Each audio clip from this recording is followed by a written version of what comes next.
segundo evento. Vimos un poco afectados la asistencia por la lluvia seguramente. El miedo a la lluvia nos tiene un poco nerviosos, pero estamos muy contentos de empezar esta segunda sesión. La sesión de ayer fue bastante interesante, ¿no es cierto? Llena de discusiones, llena de preguntas que tenemos que seguir pensando en el futuro próximo. En esta segunda sesión, primero darle la bienvenida, ¿no es cierto?, a nuestras autoridades, particularmente a nuestra vicerrectora de Inteligencia Digital, profesora Paula Aguirre, al decano de la Facultad de Ciencias Sociales, ¿cierto?, de la Universidad Técnica de Múnich, profesor Urs Gasser, nuestros invitados, ¿no es cierto?, los asistentes y el público que además estamos con streaming transmitiendo, así que los que están en su casa o donde sea, ¿no es cierto?, viéndonos en las redes sociales. En esta segunda jornada vamos a ver dos paneles principalmente, ¿no es cierto?, que se van a dar durante la mañana, antes del almuerzo. Esperamos, a diferencia de ayer, tener tiempo para preguntas. Ayer estuvimos un poco apretados con los tiempos, pero hoy día vamos a tratar de tener tiempo para preguntas si es que se da la oportunidad. Pero sin más, ¿no es cierto?, le doy la palabra de bienvenida, ¿no es cierto?, palabra de bienvenida a nuestra vicerrectora. Muchas gracias, vicerrectora, por acompañarnos.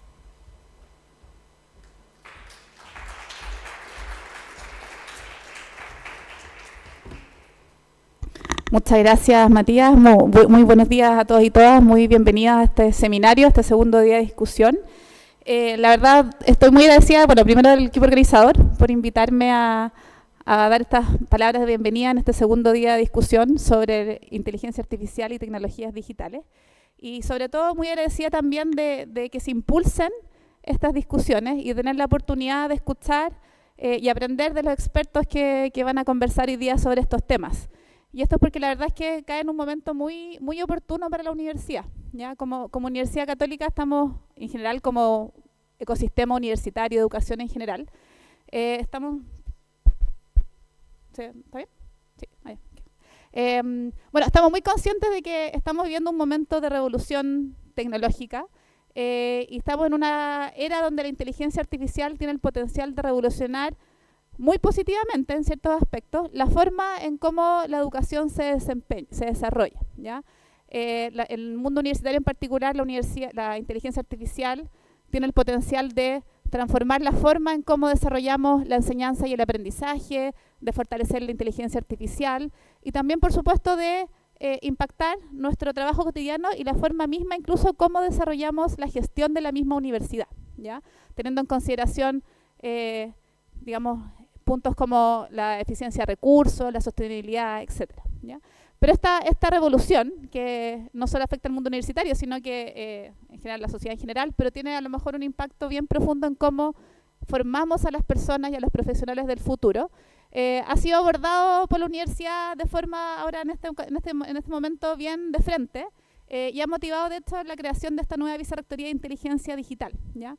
Entendiendo que la universidad debe tener esta capacidad de comprender, gobernar e integrar los nuevos desarrollos tecnológicos en su propio quehacer, ¿ya? Pero siempre también como Universidad Católica con una mirada ética centrada a las personas que asegure que todas esas integraciones y que la adopción de las distintas tecnologías que vayan apareciendo sea siempre de forma beneficiosa en pos del bienestar y del mejor desarrollo de nuestras comunidades de estudiantes, de académicos y también de nuestros propios equipos profesionales, ¿ya? Y también con una mirada de impacto positivo finalmente hacia la sociedad, ¿ya? Y los desafíos, es un desafío que es maravilloso, realmente es apasionante. Yo estoy fascinada de tener la oportunidad de liderar esta vicerrectoría en su primera etapa. Y también los desafíos son también significativos, ¿ya? Primero hay un desafío que es más bien estratégico y conceptual, ¿ya? Que es pensar como universidad en su conjunto. Primero, qué es lo que queremos hacer y qué es lo que no queremos hacer en términos de incorporación y adopción de nuevas tecnologías, ¿ya? Y eso implica una reflexión que es por una parte muy crítica, haciendo, digamos, también carne nuestra esencia universitaria de pensar y reflexionar y tener un debate intelectual frente a los cambios que van ocurriendo en el mundo. También es ética y antropológica porque tenemos que pensar cómo realmente las tecnologías impactan de distintas formas a la sociedad, a la misión de la universidad, a la relación educativa que tenemos con nuestros estudiantes. Hay muchas aristas ahí que merecen ser meditadas y analizadas en profundidad y que nos lleva finalmente a una primera etapa y a lo mejor una primera tarea que nos hemos puesto como vicerrectoría, que es establecer un cierto marco ético, antropológico, de cómo realmente pensamos que debemos abordar la inteligencia artificial en la universidad, ¿ya? Y esto es una reflexión y un marco más bien de alto nivel, que nos dé ciertos principios guía y ciertas orientaciones respecto a hacia dónde queremos ir en términos de inteligencia digital, ¿ya? Estamos justamente en ese proceso, porque el objetivo también es que a partir de estas definiciones iniciales de valores, principios y algunos estándares éticos, podamos también avanzar hacia tener ya de forma más concreta políticas, guías claras de buenas prácticas que ayuden a todas las personas de nuestra comunidad a pensar con creatividad, con innovación, pero también con ciertos resguardos, cómo realmente la inteligencia artificial puede mejorar o transformar la forma en cómo desarrollan su propio trabajo, ¿ya? Y después viene a lo mejor una tercera etapa, que es digamos, la que va a conllevar gran parte del trabajo futuro de la vicerrectoría, que es una vez que sepamos hacia dónde queremos ir y que tengamos definiciones estratégicas de cómo la universidad debería abordar y hacia dónde deberíamos realmente concentrar nuestros esfuerzos para avanzar en términos de transformación digital e innovación tecnológica, pensar después también cómo hacemos eso en la práctica, ¿ya? Y eso tiene implicancias, digamos, muy concretas, desde, por ejemplo, cuáles son los tipos de sistemas digitales y de plataformas que necesitamos desarrollar e instaurar en nuestra universidad, cómo trabajamos con los datos, que finalmente son un insumo clave para cualquier buen sistema de inteligencia artificial que entregue resultados que sean confiables, cómo establecemos flujos de información que por una parte nos permitan aprovechar de la mejor forma posible los datos y sacarles de todo el potencial que podamos para tener resultados interesantes para la universidad y para informar bien nuestra toma de decisiones, pero a la vez asegurando que cumplamos con normativas de protección de datos, que tengamos también una infraestructura de ciberseguridad que nos permita trabajar con confianza en ese tipo de tecnologías, y así también pensar cómo finalmente logramos sistemas que sean eficientes, que también sean amigables con el planeta, que funcionen de buena forma, que aseguren también resultados y finalmente ciertas insights o información para la toma de decisiones que no solamente sea rápida y eficiente, sino que sobre todo muy confiable, que realmente sea explicable y que permita finalmente a las personas, que son las que sin duda tienen que seguir siendo los responsables y los agentes de las acciones, tener la información lo más clara y acabada posible y también de buena forma confiable y que sea explicable también hacia quienes son finalmente afectados por esas decisiones. Así que todos esos desafíos sin duda están muy alineados y reflejan muy bien también, yo creo, las temáticas de las discusiones que van a tener lugar hoy en esta conferencia. Así que yo agradezco mucho la posibilidad de estar presente en esas discusiones, de poder aprender también de ellas, de levantar nuevas preguntas e inquietudes y de aprender también de las experiencias internacionales, ¿ya? Estábamos hablando recién con el decano que estos son desafíos que pareciera ser que son a lo mejor, o que ya están resueltos, o que están muchísimo más avanzados en el hemisferio norte o en países donde naturalmente los desarrollos tecnológicos avanzan mucho más rápido, ¿ya? Pero sobre todo, al menos en el contexto universitario, conversando con otras universidades y con, digamos, distintos representantes académicos o incluso en direcciones de otras universidades, la verdad es que estamos en desafíos bastante similares, ¿ya? Y en ese sentido es muy interesante también abrir estos espacios de discusión y colaboración para en conjunto pensar cómo avanzamos también y cómo aprendemos unos de otros en esta dirección. Así que muchas gracias de nuevo a todos los participantes, a todos los panelistas que van a estar acá participando hoy, también al público que alimenta con preguntas y con discusiones también estas reflexiones. Y bueno, les deseo a todos que tengan un excelente día de conferencia y que ojalá también a futuro haya nuevos espacios como este para seguir profundizando las discusiones. Muchas gracias.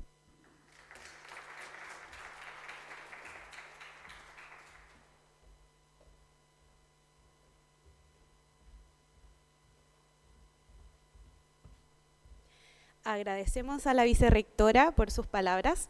Antes de comenzar con el panel, les agradecemos a todos los asistentes poner su teléfono en silencio para el transcurso de esta media jornada. Ahora, para comenzar, Seguimos con el panel número 4, Estándares, Regulación, Gobernanza y Ética en Inteligencia Artificial, Perspectivas Comparadas. Nuestro primer panelista es el profesor Urs Gasser. Él es rector de la Hochschule für Politik, decano de la School of Social Science and Technology y profesor de Políticas Públicas, Gobernanza e Innovación en Tecnología en la Technical University of Munich. Profesor, adelante por favor.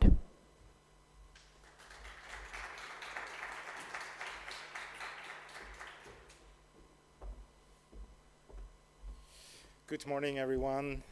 Thank you so much, Vice Director, for the warm welcome in this beautiful analog building, which I think is refreshing.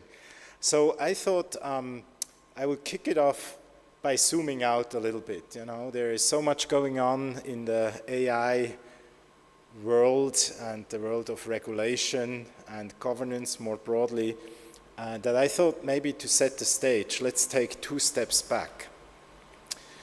If you scan the landscape, it's actually overwhelming how fast things are moving.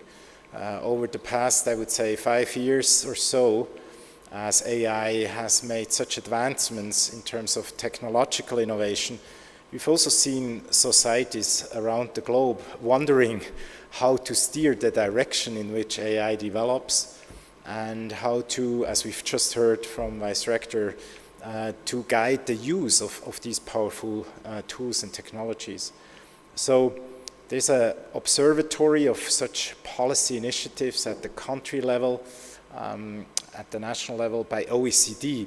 And so this observatory of AI policy proposals and laws counts more than 1,000 current activities around across 69 countries. And as we will hear later on, I'm sure also in Latin America we have, including here in Chile, of course, lots of proposals for regulation of AI and laws. And so how do we think about these issues? So even the number of initiatives suggests that we haven't really found the answer yet. And I think that's what we need to be honest about. I don't think there is a gold standard yet when it comes to AI governance, and we're largely flying in the dark. And so I would like to present 5 puzzles, and I will be quick on these 5 puzzles, big questions, if you like, that we're still trying to figure out and have different answers or tentative answers when it comes to it. So the first question might be a bit surprising against the backdrop of what I just said. It's the question when to regulate AI.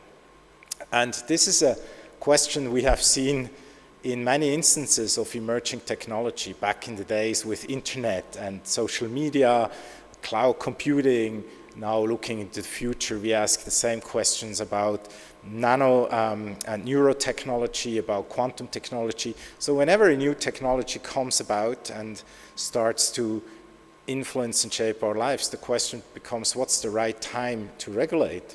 And that's not a trivial question. Because there's a dilemma. It's also known as the Collingridge dilemma. Sometimes regulators and societies, we think it's good to regulate very early on when the technologies are still in the lab, still under development, because at this stage you can still shape how the technology design going to look like, right? You have fewer companies developing the technology or fewer research labs, and so we can still get a hold on it before you have things like a ChatGPT moment where the technology is some sort of conquering the world and hundreds of millions of users in just a few weeks. But the problem is with this early regulatory intervention that we may not know yet how the technology is going to play because it's still in the lab. So we may not have a good understanding about the benefits, but also potential risks and harms down the road. Now the opposite strategy that regulators can take is to say, we do not regulate early, we wait and see. And we want first to learn more about the benefits of the technology. We want first innovation in tech development to happen before we regulate. Now, the advantage is the regulator is much better informed later on, right, what the real risks and problems are. But the downside is it may be too late, because the genie is out of the bottle. It's already used across the globe, and it's harder to then regulate once the technology starts to make an impact. And you see now at the global level and at different regions and nation states that we have different thresholds. So the Europeans generally think that because of a tradition called the precautionary principle, we should regulate early, so when technologies are still in the lab. And if you think about AI and the AI Act, you see an example where Europe pressed ahead on the curve, saying rather have more control and less knowledge as opposed the other way around. Now you see the US, for instance, taking a different approach, saying, no, let's first let the innovation happen before we regulate and stifle innovation potentially. And there is everything in between. Point being, this is not a trivial question, this is a real dilemma, and we do not know yet, right, in advance how technology is going to interact with people, with institutions, with societies. So there's a real information asymmetry problem baked into it. And that's particularly challenging with a technology like AI. That means so many different things across so many different sectors. And I will return to that shortly. So while it may look like a silly question, and again, you see thousands of initiatives right now trying to govern, regulate, steer AI, it's not easy to determine what's the right time to intervene. It's also particularly tricky, last point on this dilemma, because sometimes some countries may have an interest to shape and regulate how technology is developed.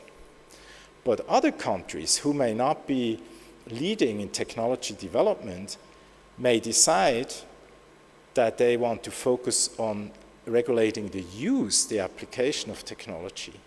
And so again, this suggests like two different perspectives that shape the timing of these interventions. Okay, so that's the first big question, and we don't have a clear answer to it. Here is the second big question. I already alluded to it.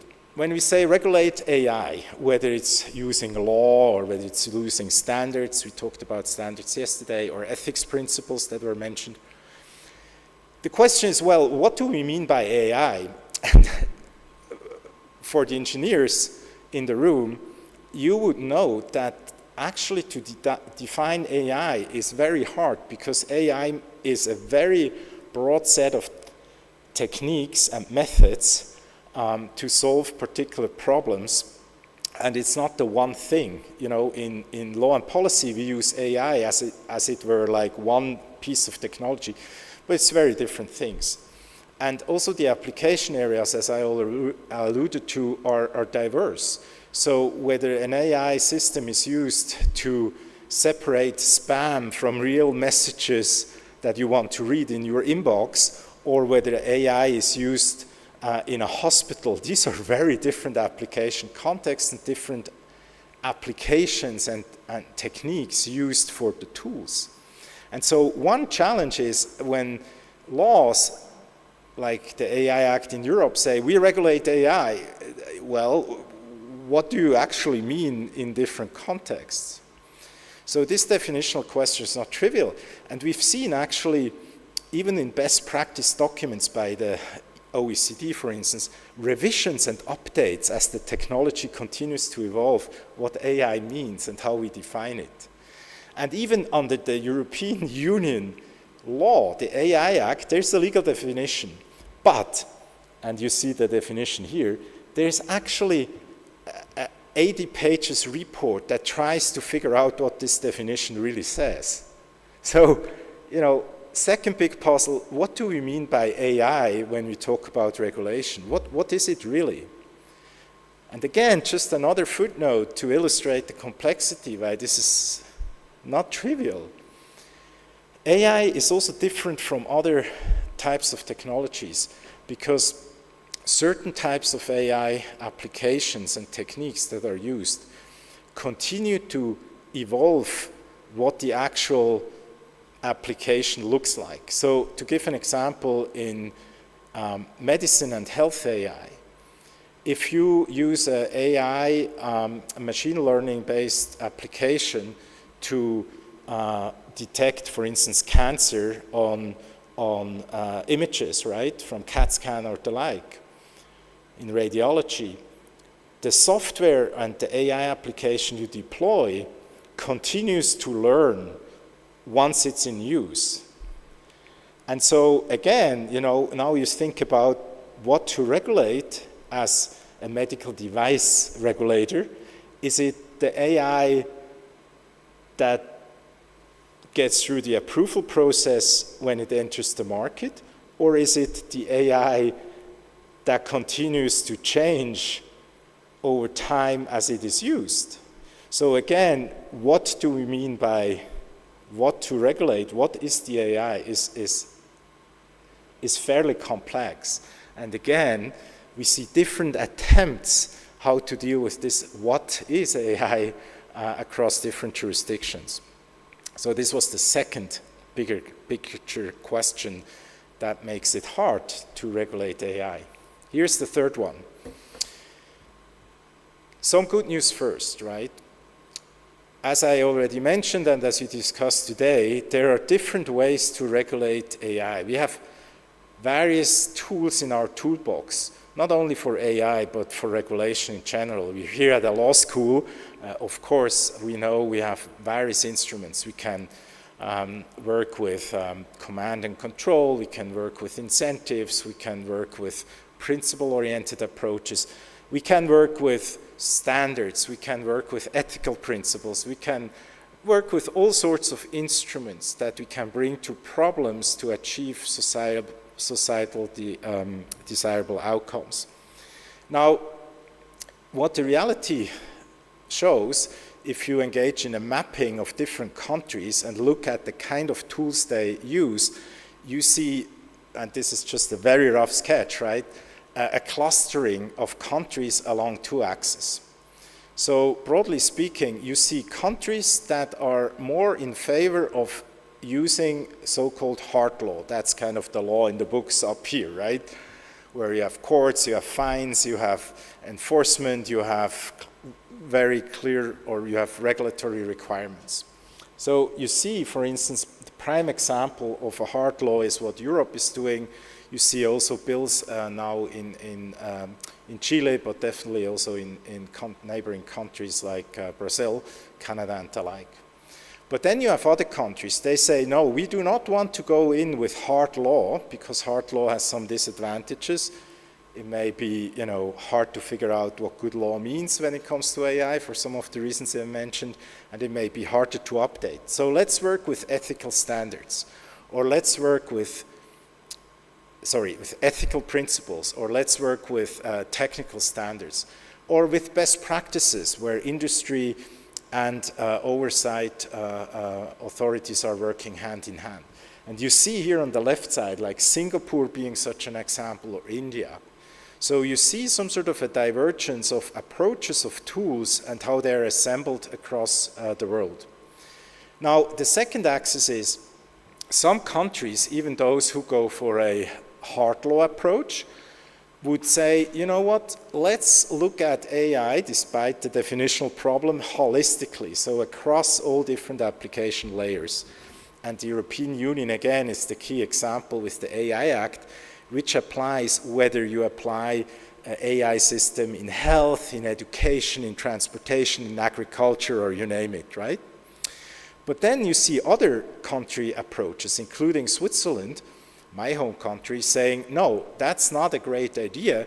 Let's do something else. Let's go sector by sector and actually upgrade existing sectorial regulation and bake AI into what the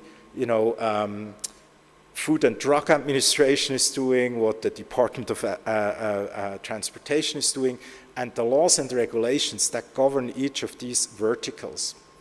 So you see again that there are different experiments, if you will, going on real time out there with very different types of tools that are brought together. Now, last point on this, despite the diversity of approaches, and we don't know yet which one is the best, Let's be honest, we don't know yet. We see at least some areas of convergence. I have listed them. I won't go through all of them because of time. The only one I want to highlight is that we see a certain trend, and I think that makes a lot of sense, to start to differentiate how much regulation and how strong and strict the regulatory requirements are, depending on the kind of risks the AI system brings to people and institutions and democracy and society. So in other words, if we have an AI application that's used, again, in our inbox to filter out spam, that's probably lower risk than the example I mentioned when AI is used in health in a hospital, be it in radiology or for surgery, right? Different risk levels. And so we see one convergence now that whether you work with soft laws or hard laws, whether you take a horizontal or vertical approach, that we start to tailor the requirements according to the risk level of the AI application. I think that's very sensible. And so you see, despite the diversity, there are also areas of some sort of learning where there is rough consensus. So I could go on. By the way, I usually teach that over an academic year in 12 classes. So I want to be very brief, but also happy to answer questions later on.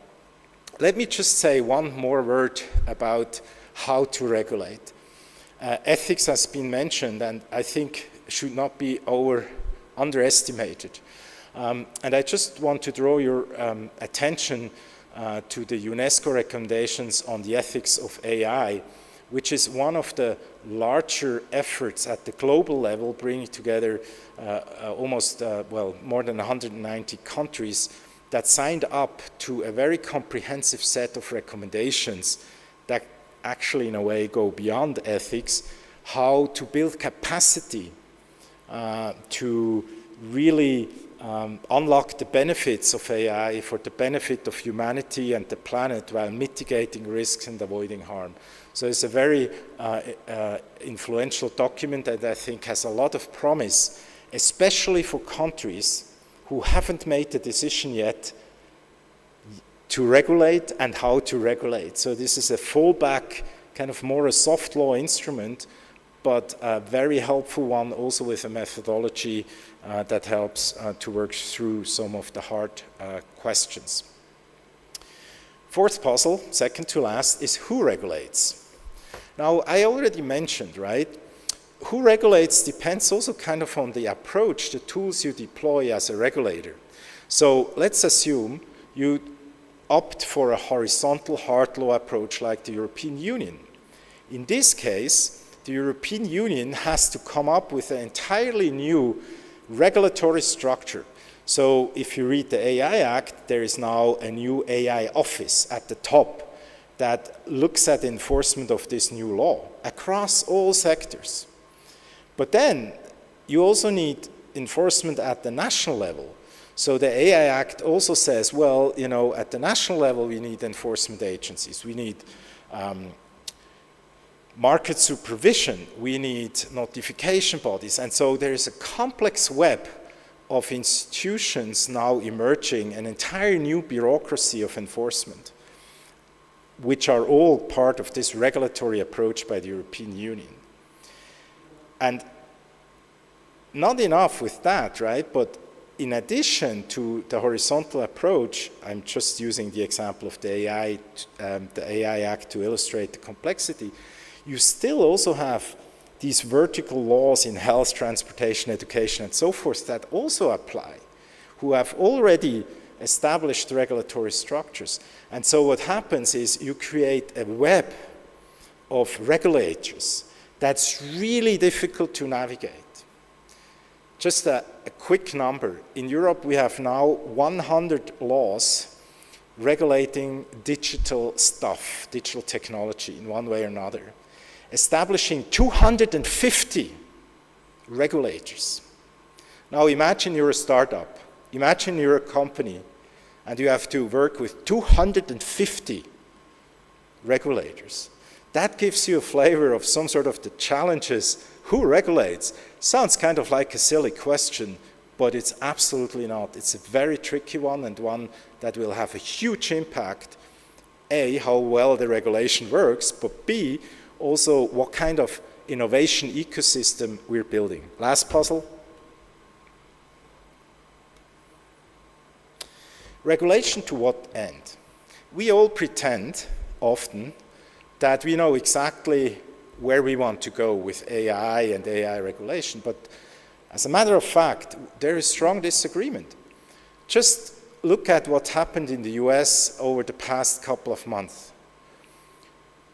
Under the Biden administration, there was an attempt to regulate AI at the federal level by establishing an AI Bill of Rights.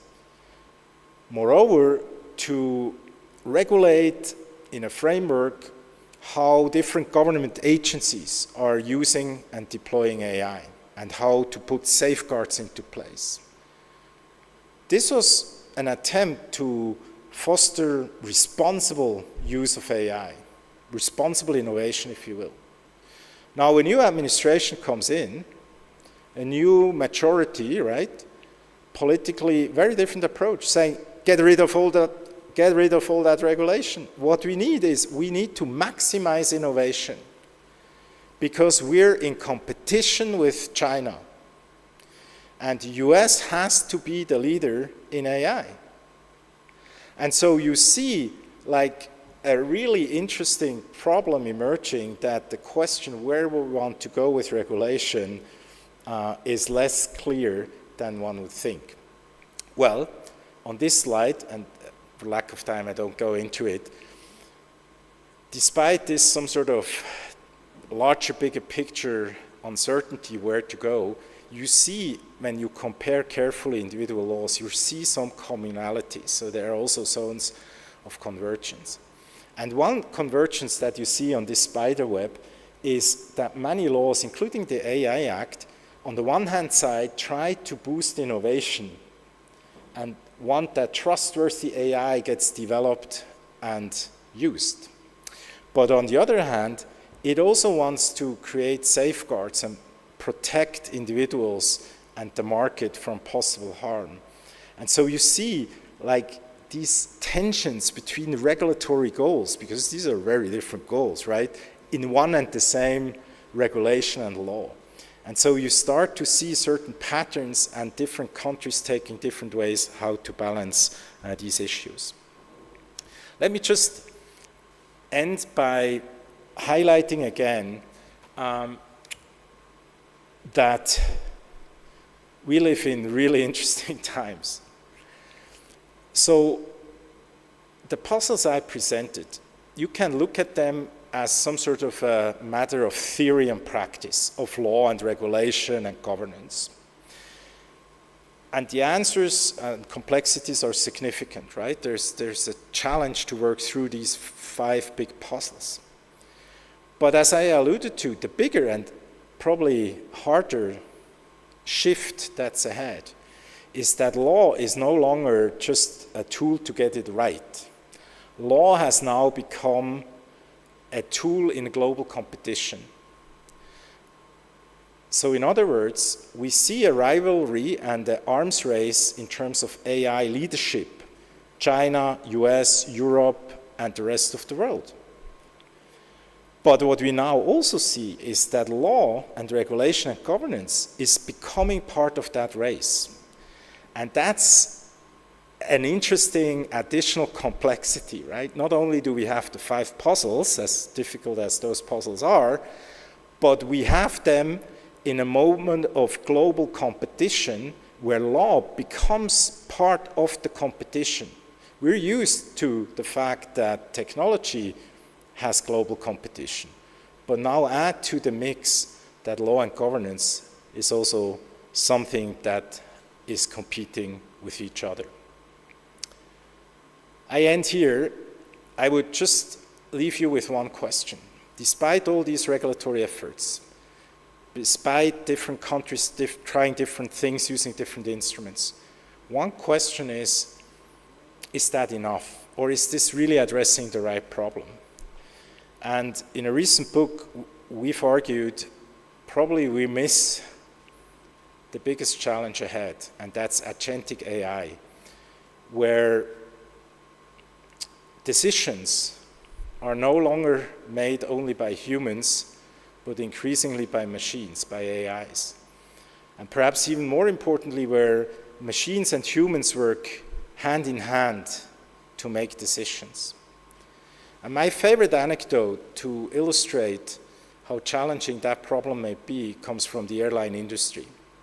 The first autopilots go back to the early 20th century, so 1907, the first autopilot made it into a cockpit of an airplane.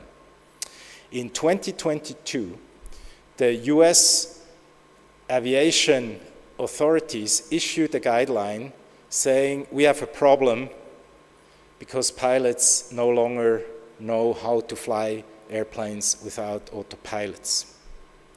So if you think about the working together between machines, autopilot, and humans, pilots, it has taken us about 100 years to figure it out, and we haven't figured it out yet. Now imagine what's ahead if we deploy AI in so many areas of life where machines and humans will work together, where we have not the same safety standards and controlled environments like in aviation, where we don't have the same incident reporting mechanisms and learning mechanisms and professional education, where all that is not even there. How long it will take us to get it right.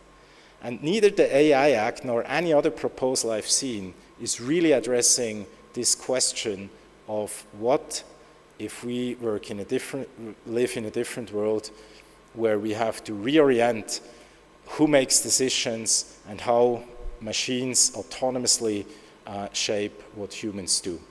So I think that's the big open question to add just the sixth puzzle. Thank you.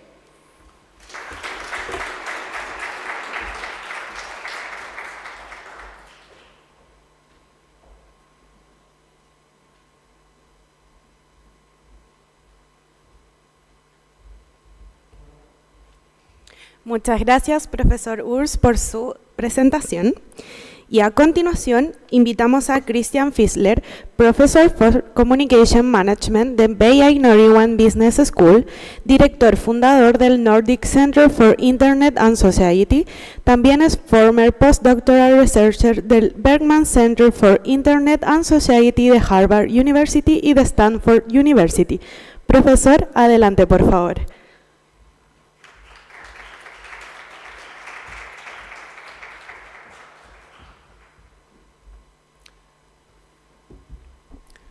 Thank you very much for the kind introduction. Thank you, Urs. Thank you, Professor Gasser, for the wonderful starting point. I'd actually want to pick up on a point that Professor Gasser made, in that a big caveat, I'm not a lawyer by training, right? I'm a mere person in the business school.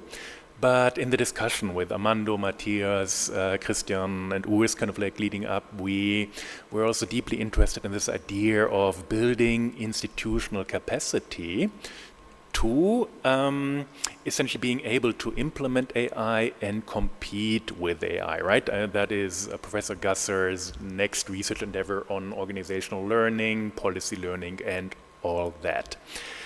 What I want to wonder with all of you over the next few minutes is essentially the question whether we can politically drive the adoption and the competitiveness in Europe, especially using mission-driven innovation policies.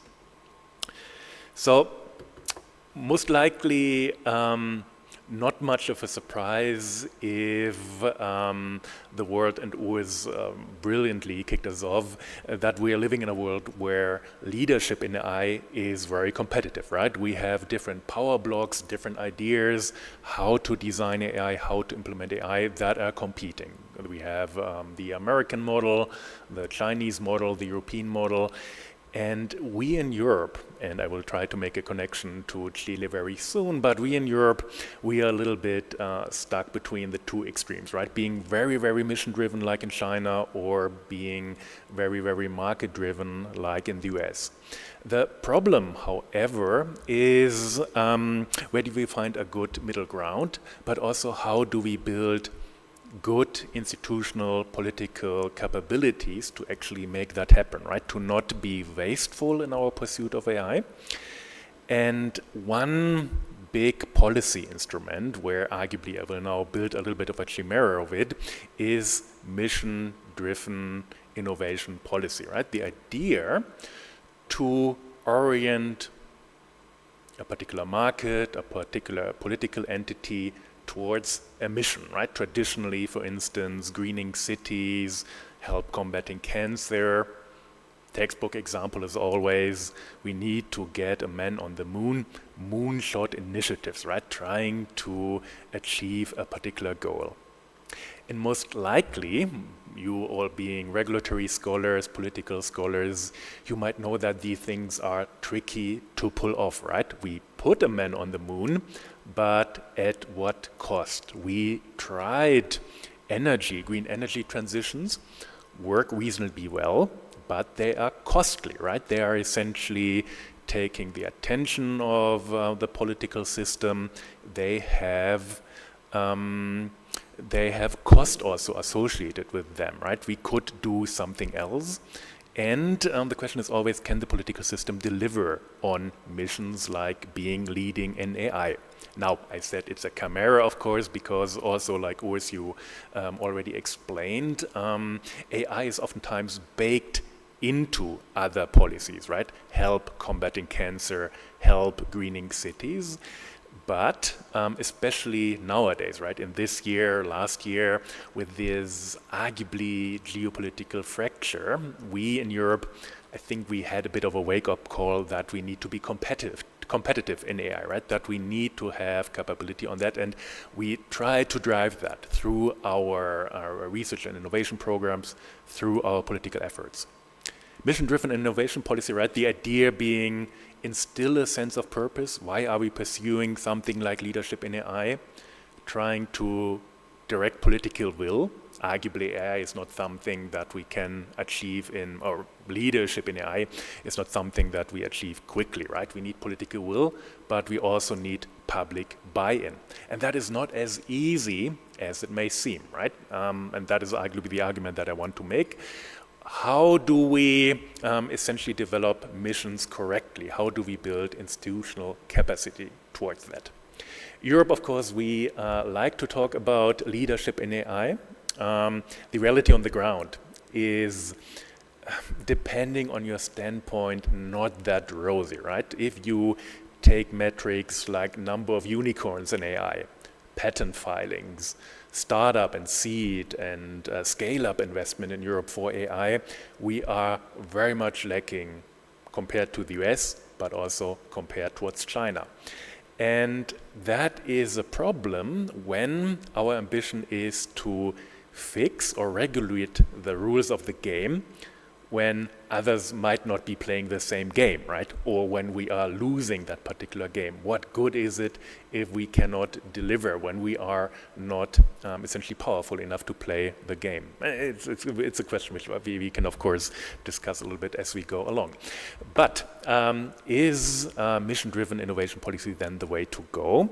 Simply because that sometimes works. We put a man on the moon, but the more complex a problem is, the more complex you also define or understand the problem, then it comes with alternatives that you might rather pursue, right? So we put a man on the moon, but when did we develop a space economy? 20, 30, 40, 50 years later, and arguably only partially due to that original mission and investment, right?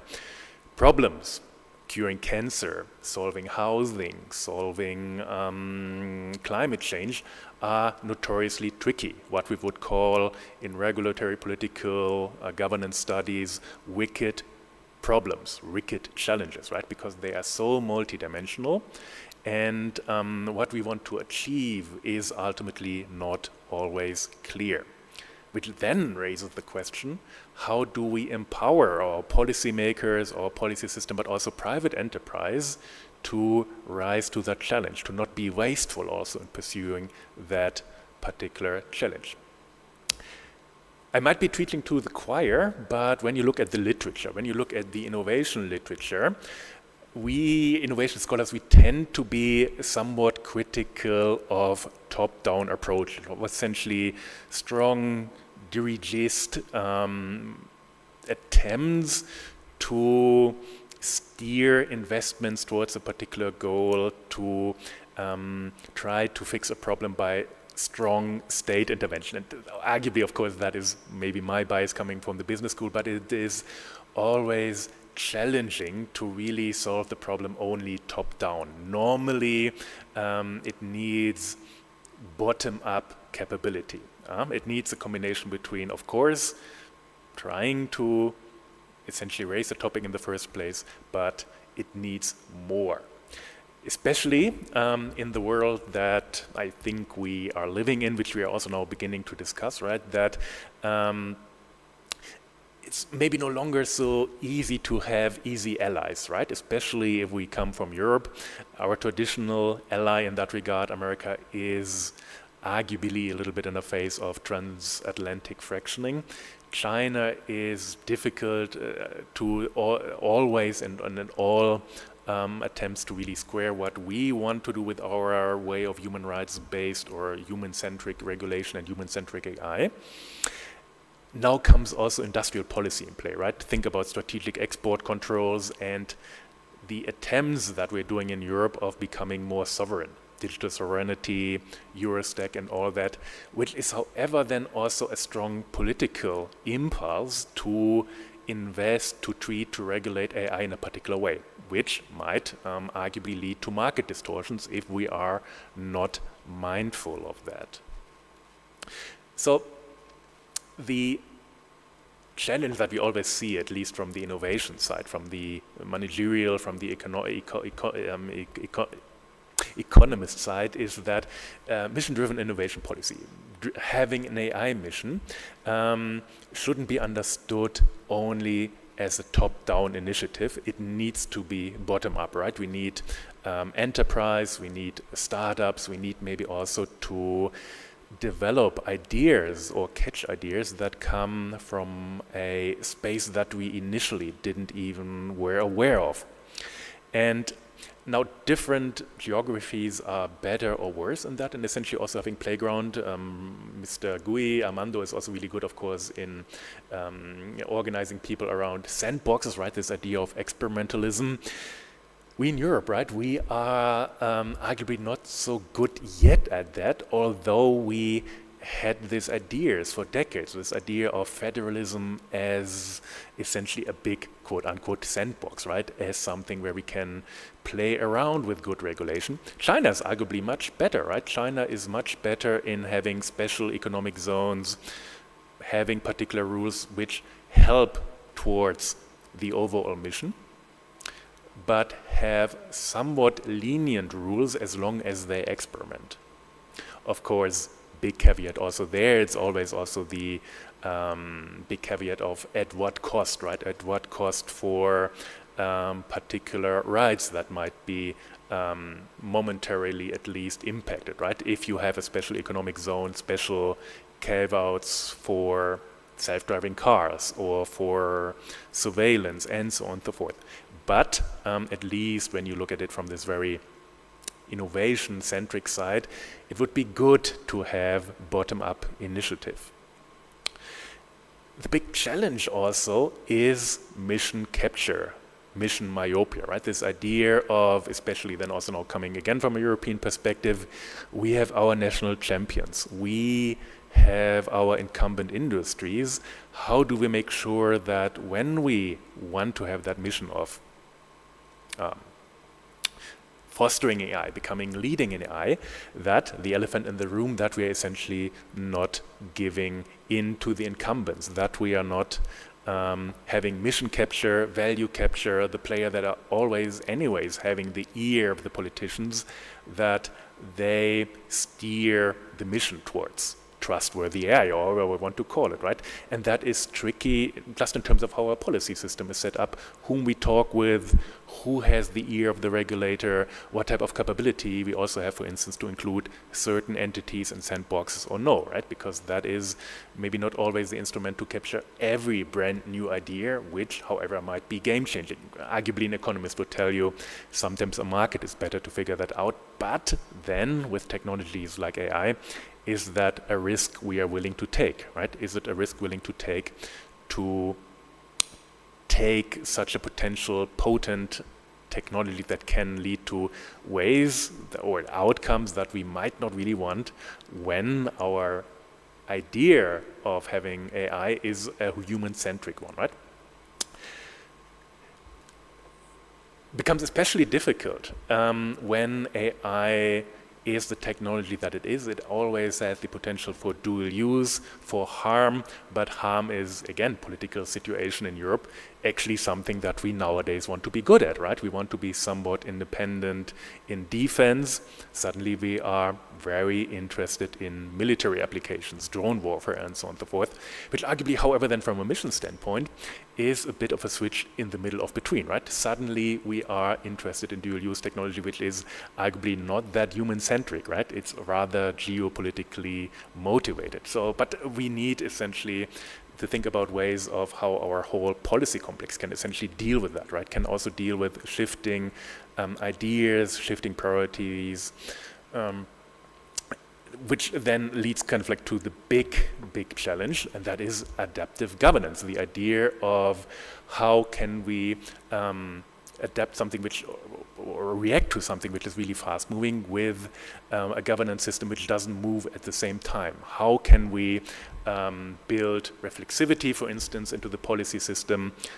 Very simple example, I mean, you're also very good, of course, with working with European Union grants, but they normally are for a particular time, right? We have no real instruments to say, in the middle of doing something, in the middle of developing something, let's shift priorities, let's shift funding, right? We are arguably not yet that flexible to really quickly react to shifting realities in terms of funding, in terms also of regulatory carve-out, right? It takes time for us. Strategic capacity, this idea also, if we want to be leading in AI, and we now being somewhat global, it always also needs muscles, right? It needs talent, it needs education, it needs funding, it needs finance, which in markets which have very, very complex and very fractured financial markets, like Europe, at least compared to the US, becomes difficult, right? Becomes difficult to have enough muscle to essentially accomplish a mission such as being leading in AI. Of course, not everything is unknown, right? We know from the wonderful work that you're all doing in sandboxes, experimental regulation, that subsidiarity in mission-driven or mission-oriented innovation policy works quite well, giving leeway to smaller entities to experiment, to also then essentially build buy-in, right? To essentially make people also excited about developing something works quite well. Delegating innovation to lower levels of society or lower levels of governance, simply because there might be more initiative, more buy-in, and more intellectual capacity. Intellectual capacity more meant in terms of bandwidth, right? Actually being able to deal with, while you have other opportunity cost on higher levels of governance, right? You might be rather concerned with climate change than with AI. It's always a trade-off, but lower level experimentation works quite well. Making governance essentially as innovative as the technology, ideally. Ongoing discussion, right? Maybe also something which this event is also part of a starting conversation. How can we incorporate continuous feedback loops, reflexivity in governance? Policy learning, not necessarily understood as we have to study failure. I mean, it is good that we study failure, but in the startup failure, is good, right? It's essentially a way of developing, finding out what works, what doesn't. We essentially need find ways to also in the political system take a taste of catastrophe away from failure. We need to make it a learning experience, or at least a learning opportunity. We need to find agile ways of policy learning. That is essentially the idea. And now, of course, being very Eurocentric, just coming from there, it is of course not also only about going alone, right? But it's also about trying to reach out to other geopolitical entities, learn from them, find allies, standardize, have a way around soft power in involving other entities. Just to summarize, right, and as a starting point for discussion, of course, we have a longer panel here today. This top-down mission policy can work, but it's tricky. It has opportunity cost. What we need, and I think where we need an ongoing discussion, is how to upgrade our political system, or rather our policy system, insofar that we need ways of reflexivity, agility, learning to work with rather complex, rather intersectional innovation issues such as AI. And that would be my input. I'm very happy to hand over to, first of course, you. Thank you so much.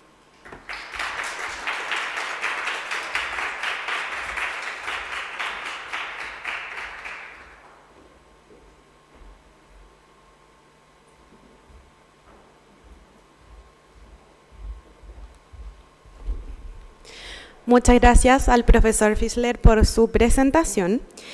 Y a continuación presentamos a Carolina Fernández, quien es profesora de AI Law School, exdirectora de Derecho de Competencia de Telefónica España y ex Deputy Division Counsel Iberia en The Coca-Cola Company, quien nos acompaña hoy de manera remota. ¿Nos escucha, profesora? Sí, hola, buenos días. Muchas gracias. Bueno, pues muchísimas gracias por la invitación a participar en este congreso tan interesante, donde se están tratando temas realmente importantes para todos como ciudadanos, para las empresas. Encantada de participar en este evento del programa de Derecho y Tecnología de la UC. Y bueno, voy a hacer la presentación en español. Creo que voy a intentar compartir la presentación. A ver si puedo compartirla y si me decís si se ve bien.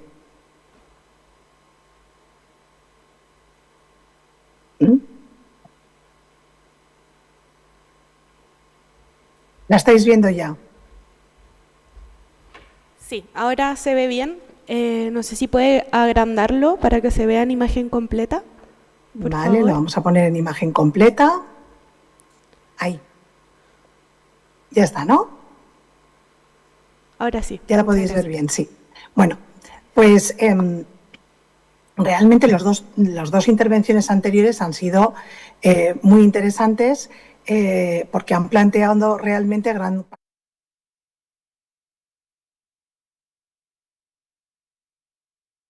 Yo creo que la importancia que puede tener el examinar o el valorar o el ver la regulación en el ámbito europeo es básicamente porque es uno de los ámbitos pioneros en los que esto se ha producido, ¿no? Es cierto que tenemos una ley en este momento, un reglamento en Europa, pero a mí me gustaría ir un poco al contexto de por qué esto se produce, cómo se produce y cuáles son probablemente las razones que nos han llevado en Europa a tener este tipo de regulación y no tener otro. Y yo creo que esto es importante ponerlo en el contexto para poder entender bien cuál es el ámbito de libertad que pueden tener las instituciones europeas a la hora de regular, ¿no? Lo primero que me gustaría decir es que la inteligencia artificial, además de ser una tecnología, es un negocio. Y entonces las empresas que están en este momento desarrollando la tecnología, desarrollando los servicios o desarrollando los productos que llevan incorporado esta nueva tecnología, pues son empresas que tienen que responder frente a sus accionistas y tienen que conseguir un beneficio. Yo siempre recuerdo esto cuando hablamos de regulación, porque es muy importante que los reguladores se acuerden que están regulando para los ciudadanos, pero que también están regulando para las empresas, y que las empresas tienen que ser capaces de operar de manera eficiente en ese mercado que van a regular, ¿no? Yo creo que esto es importante, por lo tanto, a la hora de plantearnos una regulación, y no solamente la regulación de la inteligencia artificial, no vamos a descubrir que esto sea una cosa muy novedosa, porque en Europa tenemos siglos casi de regulación, ¿no? Pero en la Unión Europea tenemos pues la regulación de las telecomunicaciones, la regulación de la energía, la regulación de los servicios postales. Es decir, tenemos un montón de servicios regulados y tenemos una cierta experiencia, ¿no?, en esta regulación. Pero es verdad que en otros mercados la regulación normalmente ha seguido a la liberalización de esos servicios. Veníamos de mercados que estaban en monopolios por parte de los Estados, se han liberalizado y al liberalizarse se ha introducido una regulación para conseguir introducir la competencia en el mercado o para proteger a los consumidores, o, por ejemplo, pues estoy pensando en la regulación alimentaria, ¿no?, para proteger a los consumidores, para que haya un fair play a la hora de operar. La regulación que tenemos, por ejemplo, de la publicidad es una regulación que es también transversal porque afecta a todos los sectores de todas las industrias. Bueno, pues ahora tenemos un servicio nuevo que es especial porque es una tecnología nueva que se llama inteligencia artificial y lo tenemos que regular. Pero no se nos olvide que esto, además de dar un servicio a los ciudadanos, es también un negocio. Por lo tanto, tenemos que entender muy bien el negocio, tenemos que entender muy bien cómo funciona esta tecnología y, sobre todo, tenemos que entender los incentivos que tienen las empresas a la hora de desarrollar este tipo de productos y servicios y a la hora de ofrecérselos a los ciudadanos, ¿no? Esto es muy importante porque, claro, si no entendemos muy bien el negocio, el modelo de negocio, la tecnología o los incentivos, pues nos puede ocurrir como ocurrió con la llegada de la digitalización, la llegada de Internet, en el que durante muchísimos años, tanto en Europa como en Estados Unidos, se nos escapó por completo el rol de los datos en estos negocios, ¿no? Y entonces pues hemos dejado durante muchos años que la industria se concentrara, que se compraran unos a otros, que se llevaran a cabo determinadas conductas, porque no teníamos muy claro cómo funcionaban estos mercados, cómo funcionaban estos negocios. Claro, nos hemos encontrado de repente en Europa con que, pues eso, 10 años después, tenemos todo lo que son los servicios digitales en manos de empresas americanas, fundamentalmente, que estas empresas americanas se han concentrado muchísimo y tenemos un problema también, vamos a decir así, de soberanía tecnológica dentro de lo que es la Unión Europea, ¿no?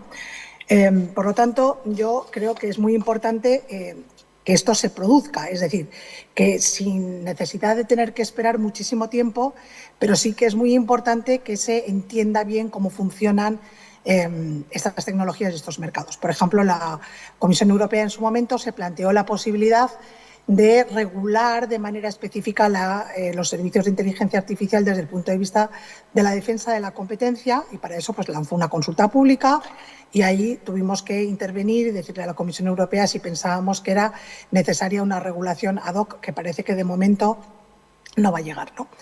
Esto por un lado, ¿no?, en cuanto a lo que es materialmente el negocio. Pero por otro lado tenemos también que encuadrar la regulación de la Unión Europea en materia de inteligencia artificial en lo que es la Unión Europea, lo que es su marco normativo y lo que es su arquitectura institucional.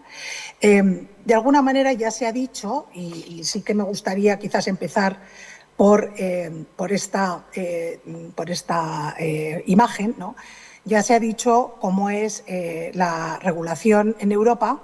Yo suelo poner siempre a mis alumnos esta imagen, es una nebulosa en la que tenemos un montón de luces sin que sigan un patrón específicamente claro y tampoco una jerarquía específicamente clara, ¿no? Esto es un poco la situación en la que estamos en este momento en Europa, a la hora de intentar entender cómo se regula estos servicios, ¿no? Porque no solamente se regula la inteligencia artificial, sino que hay un montón de regulaciones alrededor del reglamento de inteligencia artificial que también van a impactar en estos servicios. Esta nebulosa viene encuadrada en un contexto que es el contexto, como decía antes, de la Unión Europea, de su tratado de creación y de una arquitectura institucional que es importante, ¿no? Entonces, este reglamento, que ahora explicaré por qué creo yo que la Unión Europea ha aprobado un reglamento, en lugar de quedarse en una situación en la que tuviéramos sandbox o tuviéramos puramente estándares o códigos de buena conducta, etcétera, este reglamento se encuadra dentro de lo que son las competencias de la Comisión Europea y del Parlamento Europeo, que están limitadas por la Carta de los Derechos Fundamentales. La Carta de los Derechos Fundamentales es unas líneas rojas que tanto la Comisión como el Parlamento como los Estados miembros tienen que respetar, y ahí tenemos pues, desde el derecho de propiedad hasta el derecho a la privacidad, tenemos también la protección de los ciudadanos, el derecho a la no discriminación, etcétera. Es decir, tenemos una serie de valores que nos hemos dado dentro de la Unión Europea recogidos en esta Carta de Derechos Fundamentales, y estos valores están ahí porque nos los hemos dado y la Comisión y el Parlamento Europeo pues tienen que respetarlo. Luego, dentro de lo que es el Tratado de la Unión Europea, pues tenemos otra serie de políticas que están ahí, que están insertadas y que impactan, por lo tanto, a cualquier empresa que quiera operar en el mercado europeo. Y esto es importante porque no hace falta que esté radicada en el mercado europeo, basta con que ofrezca sus servicios al mercado europeo, ¿no? Y ahí tenemos pues, las normas de competencia y tenemos las normas de defensa de los consumidores, tenemos las normas de protección de datos, etcétera. Todas estas normas que se aplican de manera transversal y, por lo tanto, también se van a aplicar a las empresas que están desarrollando estos servicios y productos con inteligencia artificial. Es muy importante entender esto porque las normas de competencia se van a seguir aplicando, por ejemplo, en materia de servicios de inteligencia artificial. Haré referencia luego a una de las noticias de ayer, en la que la autoridad italiana ha abierto una investigación en el caso de WhatsApp por vincular WhatsApp con la inteligencia artificial de Meta. Bueno, esto ya estaban tardando, ¿no? Era bastante evidente que iba a pasar tarde o temprano y, sin embargo, como vemos, es la autoridad de competencia italiana la que está abriendo esta investigación y no es la Comisión Europea. Y ya explicaré luego un poquito mejor este caso, ¿no? Y luego tenemos también casos como, por ejemplo, todo el discurso que tenemos en este momento en Europa sobre fundamentalmente impulsado por el lobby de los medios de comunicación, de los autores, etcétera. Todo este discurso que tenemos en Europa ahora sobre cómo respetar el copyright en relación con el entrenamiento de los modelos de inteligencia artificial. Y ahí, por ejemplo, tenemos pues, un informe del encargado por el Parlamento Europeo reciente, ¿no? Que básicamente lo que viene a decir es que se tiene que hacer una especie de pago por licencia general a todos los autores porque el sistema de opt-in dentro de lo que es el copyright pues tampoco parece que esté funcionando muy bien, ¿no? O sea, es un sistema muy complejo, parece que se está produciendo un fallo en el mercado y por lo tanto por los autores o los medios pues están en este momento en pie de guerra en Europa, también en Estados Unidos y supongo que también en Chile, por la protección de sus derechos de autor, ¿no? Pero bueno, todo esto se encuadra dentro de lo que es fundamentalmente la arquitectura institucional de la Unión Europea, que es la creación de un mercado único. Y dentro de este mercado único tenemos la creación de un mercado único digital con una estrategia desde el año 2014 en el que se encuadra toda esta creación de un mercado en el que no haya barreras a los servicios digitales. Tenemos, por un lado, por lo tanto, una serie de límites y tenemos, por otro lado, un objetivo que es la creación de este mercado único. Esta creación de este mercado único hace que la Unión Europea tenga que utilizar instrumentos jurídicos de armonización dentro de la Unión Europea para que las empresas en la Unión Europea puedan operar sin barreras. Estos instrumentos de armonización son normalmente los reglamentos, las directivas y los reglamentos. ¿Cuál es el problema si la Comisión Europea no propone o no utiliza un instrumento de armonización? Bueno, tenemos una serie de ámbitos dentro de la Unión Europea que están, de alguna manera, se han trasladado las competencias a las instituciones europeas y otra serie de ámbitos que se han quedado dentro de los Estados miembros. Esta arquitectura institucional de la Unión Europea es muy importante entenderla porque a veces en la Unión Europea vamos a tener instrumentos de hard law, como decían mis predecesores, y la pregunta es si a veces estos instrumentos de hard law se activan para impedir que los Estados miembros puedan legislar por su cuenta. Es decir, que cada uno de los Estados miembros apruebe una ley de inteligencia artificial con diferentes parámetros, con diferentes enfoques, con diferentes elementos de aplicación, por ejemplo, de los niveles de riesgo, y todo esto suponga claramente una barrera para la creación de un mercado único digital. Por eso, la creación de un mercado único digital se hace utilizando estos instrumentos jurídicos que se basan en la aplicación del artículo 114 del tratado, que es, bueno, es realmente el fundamento jurídico en el que la Comisión y el Parlamento se han apoyado para aprobar la Digital Market Act, la Digital Service Act y el Reglamento de Inteligencia Artificial.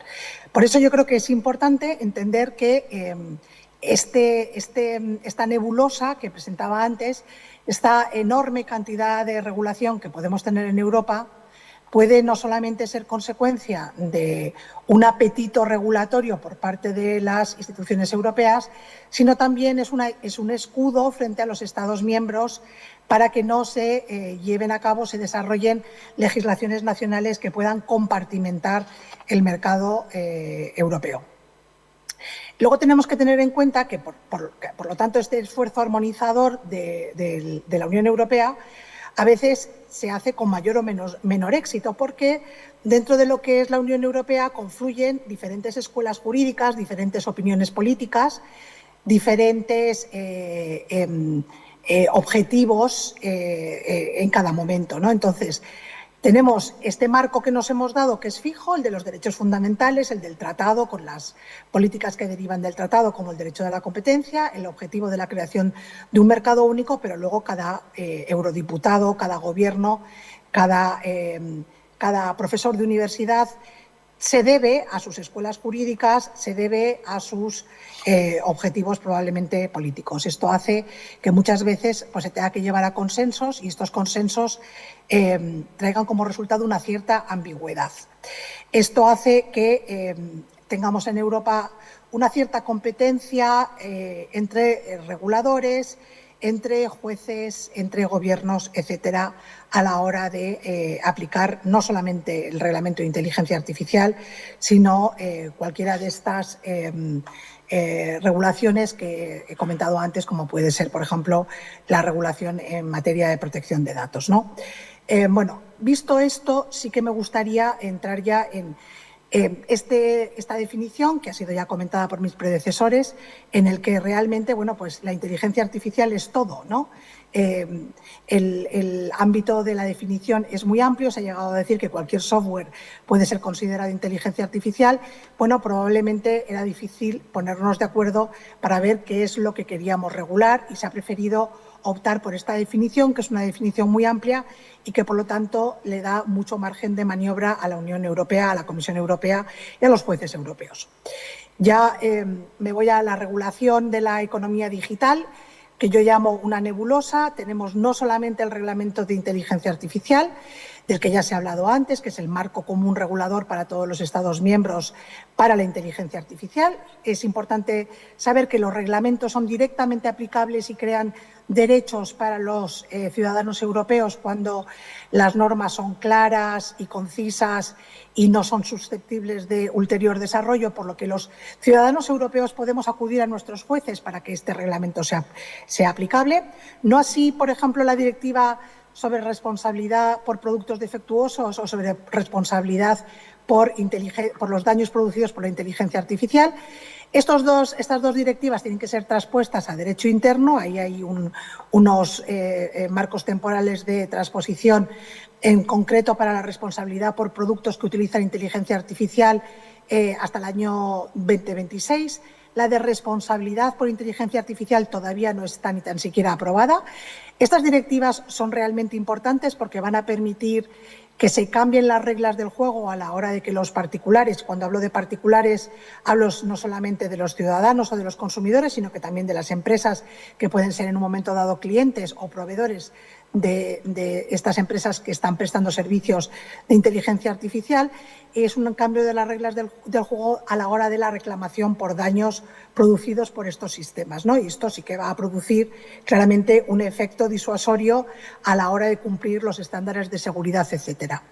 Tenemos también eso, como decía antes, no podemos olvidar la ley de protección, el reglamento de protección de datos, la Digital Market Act, la Digital Service Act.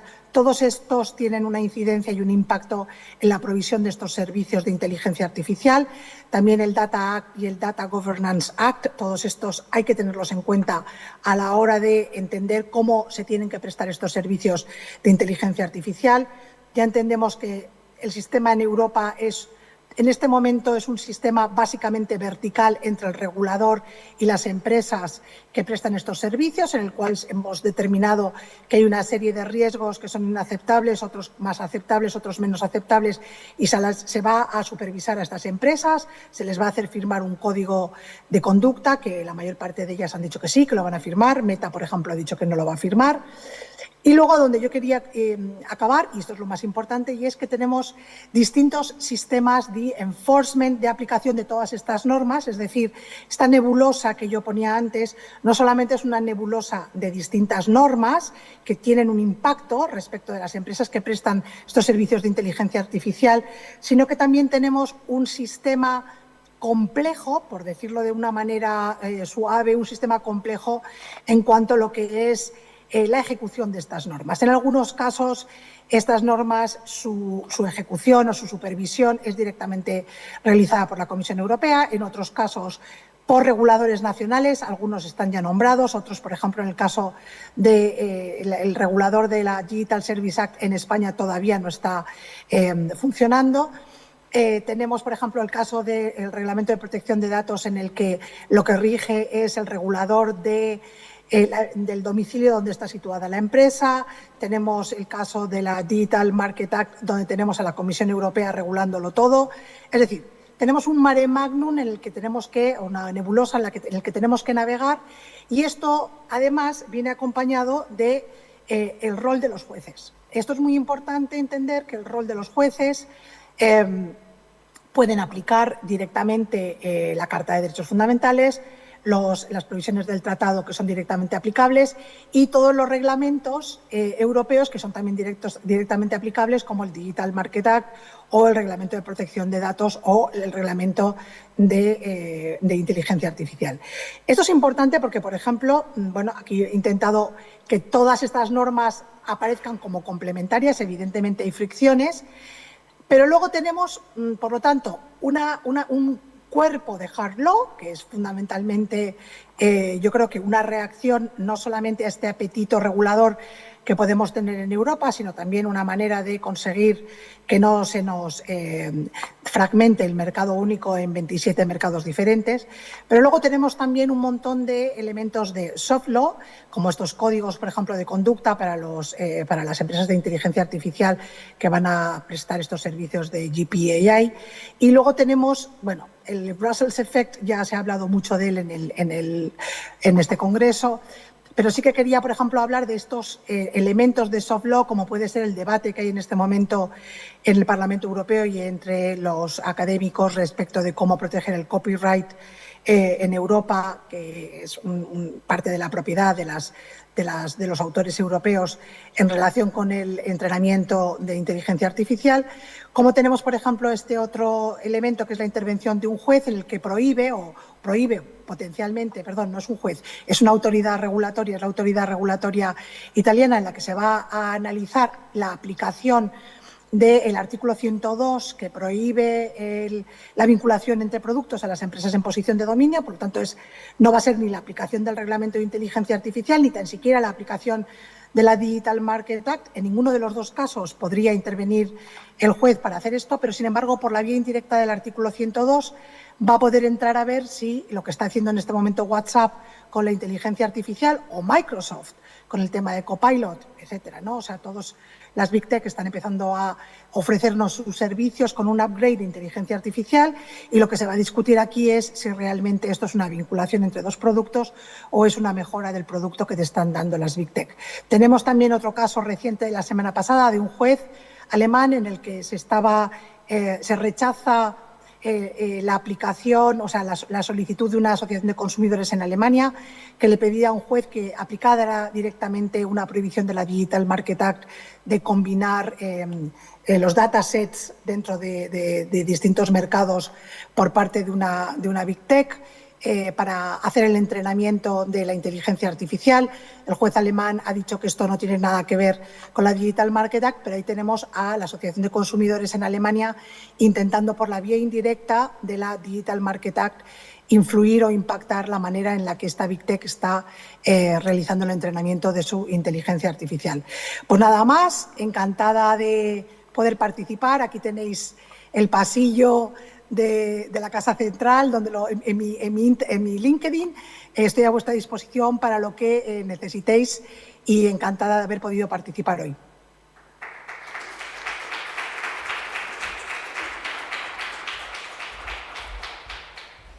Muchas gracias, Carolina, por su presentación. Ahí está. Bueno, ahora, para terminar este panel, invitamos a pasar adelante a Alex Pesó, quien es director de Asuntos Legales y Corporativos de Microsoft Chile y Perú y vicepresidente del Grupo Legal de la Asociación Chilena de la Industria de las TIC. Adelante, por favor.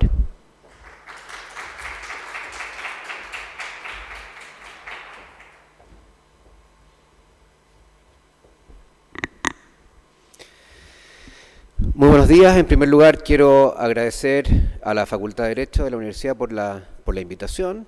Matías, muchas gracias por la invitación y saludar a la vicerrectora y también felicitarla por la labor que está desarrollando. Y también un saludo a los colegas, han sido muy interesantes las presentaciones anteriores. Acá la idea mía es presentar la inteligencia artificial desde dos puntos de vista, desde el punto de vista de la revolución económica y también regulatorio, porque efectivamente, como se ha dicho, acá hay dos mundos que en definitiva son los que están generando la necesidad de regular. Y esta imagen me parece que demuestra la importancia económica y de crecimiento que tiene, en este caso, esta revolución de la inteligencia artificial. Si ustedes ven en el gráfico, vemos distintas revoluciones tecnológicas y en particular tecnologías de propósito general. Hay que tener en cuenta que justamente la inteligencia artificial es una tecnología de propósito general, como lo fue en su minuto la electricidad o como lo fue en su minuto la imprenta. Y lo que advertimos en este gráfico es cómo exponencialmente estas revoluciones tecnológicas de propósito general han ido generando un mayor aumento en el crecimiento económico. Si nos detenemos en las últimas 3 o 4 revoluciones que son la Internet, a través de la masificación de los computadores en los años 90, el cómputo en la nube en los años 2000 y la inteligencia artificial hoy día, vemos efectivamente el impacto en el crecimiento económico, con la discusión que hoy día existe y que obviamente también se ha dado en las anteriores revoluciones respecto de los empleos, respecto de los trabajos y respecto de si ese cambio en las habilidades digitales que van a tener que existir se va a dar en 5, en 10 o en 20 años, pero de que efectivamente estamos en una revolución industrial, yo diría que no cabe ninguna duda. Como les decía, la inteligencia artificial es una tecnología de propósito general, a diferencia de ciertas tecnologías específicas, digamos, que han también emergen, digamos, en el último tiempo. Y esto tiene mucha importancia en lo que decía el profesor Gasser, que tiene relación con la regulación horizontal o la regulación vertical de ciertos sectores. Como esta es una tecnología de propósito general, vamos a ver que se va a aplicar de manera distinta en distintos sectores, en el sector salud, en el sector educación, en el sector agropecuario, ¿no es cierto? Entonces, la pregunta es si a propósito de estas características tiene más sentido una regulación general horizontal, como la que estamos viendo en Europa, o efectivamente tiene mayor sentido una regulación vertical por industria. Esto es importante, y haciendo la analogía, es lo mismo que ocurrió en cuando vimos la revolución tecnológica de la imprenta. Para que la revolución de la inteligencia artificial funcione, se requieren una serie de capas, ¿no es cierto?, o lo que nosotros denominamos el stack tecnológico. En el caso de la imprenta, se requerían obviamente de las máquinas de imprenta, de la tinta, de los autores y todo lo que pasó en ese minuto. Hoy día, en el caso de la inteligencia artificial, lo primero que se necesita es un tema de conectividad, ¿no es cierto?, la posibilidad de tener la electricidad, el poder eléctrico. Se está estimando un aumento de demanda de la electricidad gigantesco para los próximos años, y la pregunta es si se justifica y cuál es el impacto ambiental. Y la respuesta obviamente va a tener que ver con los beneficios que estas tecnologías van a tener y cómo estas mismas tecnologías al mismo tiempo van generando eficiencias en materia medioambiental.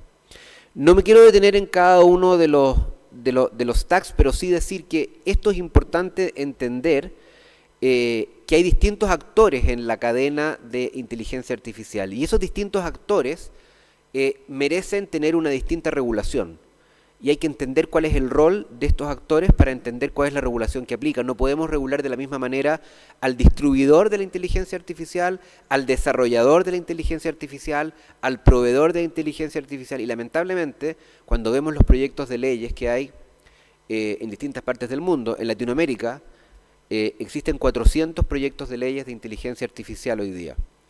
Y muchas veces se confunden estos conceptos porque no se entiende justamente la diferencia entre un modelo fundacional, entre una aplicación, entre un distribuidor, entre un usuario, entre un integrador, etcétera, ¿no? Como les decía, estamos hoy día hablando de una nueva economía completa de la inteligencia artificial. Un factor fundamental es la inversión en data center que Microsoft está haciendo en el mundo. En Chile recientemente se acaba de inaugurar la operación de una geografía de data center. Los planes de inversión de Microsoft son, en este sentido, en el último año de 80 billones de dólares. Microsoft ayer reportó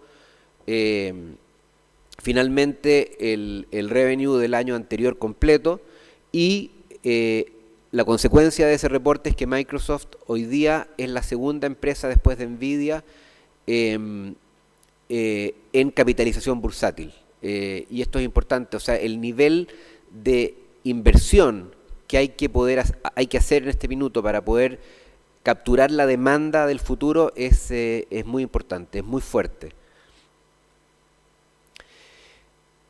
También es importante entender que la inteligencia artificial y las plataformas, Microsoft es una empresa básicamente hoy día de plataformas.